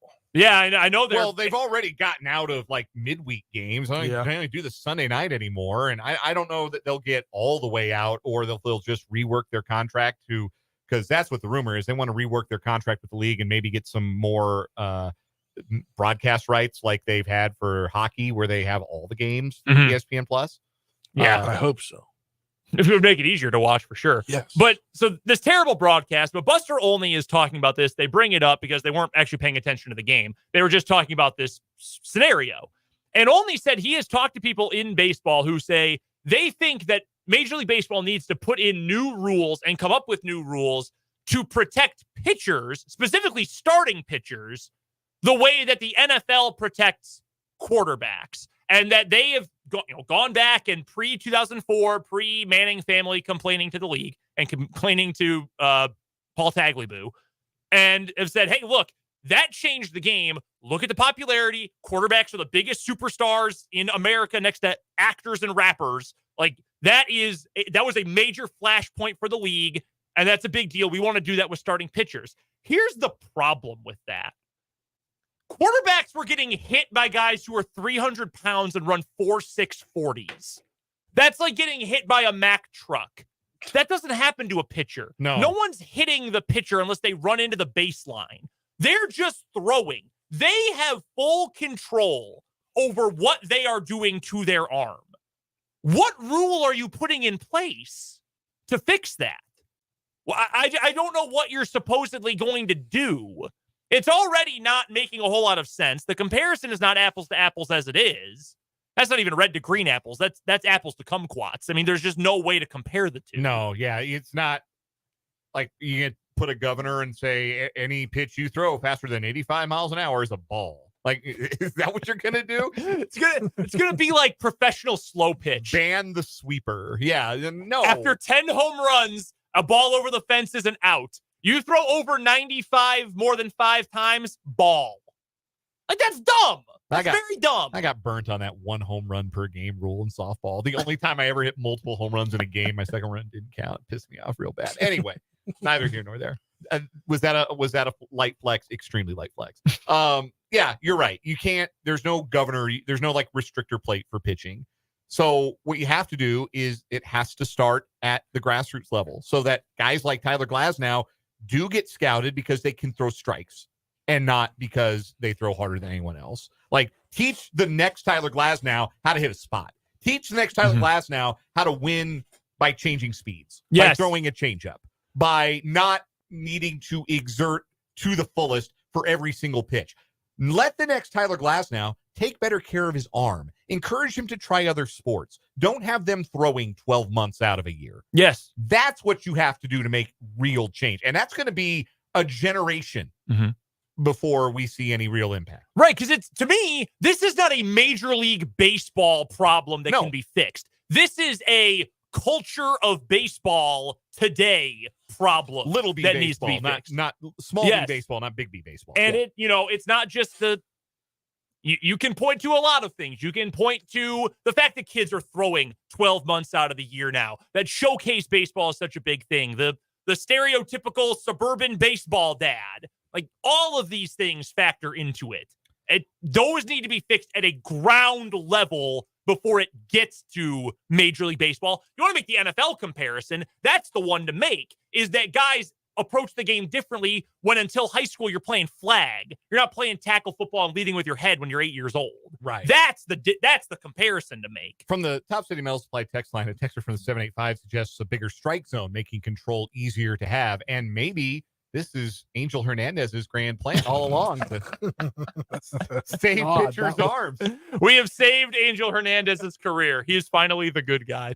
We will preview the Royals White Sox opener right after this on 580 Sports Talk.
Final few minutes of 580 Sports Talk. We're off here at the top of the hour as we get you ready for Royals versus White Sox. Royals facing another top pitching prospect tonight, Nick Nastrini, who, according to Keith Law over at The Athletic, is the number 74 prospect in all of baseball. One of the best prospects the White Sox have, period. Taking on Seth Lugo, going for the Royals today. This is the second time already this season this has happened for the Royals. Kind of crazy. It is kind of crazy. Also, that's their best prospect. I don't know if he's their best. He's their best pitching prospect. No, he's not better than the guy they got for Cease. That's true. No, I forget his name. But the Padres got him in the Soto deal, so he came from the Yankees. I don't recall the name, but yeah. Either. All right, so MLB.com has him as their number 8 prospect overall and their number 3 pitcher. He's a UCLA guy. He was not putting up real impressive numbers at AAA, but AAA is very hitter friendly, so that might not mean anything. And sometimes you see a pitcher you've never seen before. That can be a really big advantage for said pitcher. On the flip side, the White Sox stink. Yeah, man, they're atrocious. They are So just bad. pathetic. They do get Eloy back tonight, though. Man, those first 3 innings are going to be incredible. They are the most injured. They are, I mean, it's mostly just Eloy, but their team is like the Chargers of Major League Baseball, just injured all the time. There's an argument that their 3 best position players are all hurt right now. Eloy's back, but then Yohan Moncada and certainly Luis Robert. Yes. Andrew Benintendi is hitting 145 with a 203 on base and a 164 slug. That is a 367 OPS. That is not the worst on the everyday lineup. That is not even close to the worst. Do you see Martin Maldonado is 2 for 29 with a double and a walk. How is he still playing? 069. Great defensive reputation. It may be more reputation than fact anymore, how good a defender he actually is. But that is an 069, 100 OBP, 103 slug. That is a 203 OPS. That makes Jackie Bradley Jr. last year for the Royals look like Mickey Mantle. The thing with Benintendi, when your entire body of work is based on being a singles and doubles hitter, because you don't really have any power. Never been a big power guy. No, career high 20 home runs. Because you're 5'9", 180. If that contact ability goes, you're not as a person worthless, but as a baseball player, you're worthless. Also, Royals fans, you remember this. Dan, you watched a lot of Andrew Benintendi with the Royals. You remember this. Is there a worse arm in Major League Baseball than Andrew Benintendi? It's not a great arm. It's atrocious. It is horrific. He's been he won a Gold Glove for the Royals in 2021. He's got a good glove. He's your rare, again, I'll make a Stratomatic reference that'll make some people happy. He's a 2+4, maybe a +3, +4 in the outfield. Plus is bad for arms. Oh dear. Like Hunter Renfroe is probably a -4. Andrew Benintendi's like a +3, +4. You can run on him all day. Yeah, it is brutal. I don't even know. I don't know how you keep playing any of these guys because your roster stinks. You have an okay farm system. You don't have good major league talent. You've got an owner who is actively trying to get them out of town. The current billionaire, by the way, who Jerry Reinsdorf is trying to work with to bankroll a new stadium in Chicago, is not allowed a U.S. visa because of his felony charges in other countries. Wow, sick. In France and Iraq, I believe. Forgive me if I missed or didn't hear you guys say it. Not only are they going to face somebody making their debut tonight, they're also going to face another pitcher making his debut tomorrow night. Oh, I didn't even see that. Yeah, Jonathan Cannon will make his debut tomorrow night. What a pathetic franchise. The Royals Review just posted it. Benintendi, by the way, 3+1 on the current Stratomatic Baseball Daily set. So mea culpa, Andrew. I did you dirty. Coming up next, we've got today's final word on 580 Sports Talk.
Real quick final word time before we get to Royals baseball. We will have Spencer go first today with the final word. Let's go, Caps. They need a win tonight against the best team in the NHL, and I'm kind of scared that the playoffs are not going to happen this year.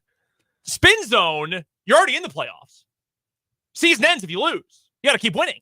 So you're already in the playoffs. Yeah, that's true. That's what the mentality is all over Twitter right now. There you go. Final word for me, it was not a reality check series loss for the Royals this past weekend. Nothing to be alarmed by necessarily. It was just one of those series where the rubber game didn't quite go the Royals' way, but hopefully they get the bats awoken as they head to the rate, the sell, Comiskey, whatever you want to call it. Final word for me today.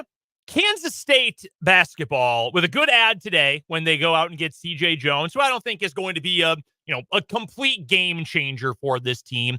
But K-State really needed to up the average level of ability, level of talent on this team. I don't know that Jones is necessarily going to step in and immediately be a dominant force, but if that's the caliber of player who's at the bottom of your bench and you're adding improved players on top of that, that's a much better spot for K-State to be in. Honestly, KU and K-State, they're talking about different caliber of players, but it's a very similar kind of issue that they're dealing with.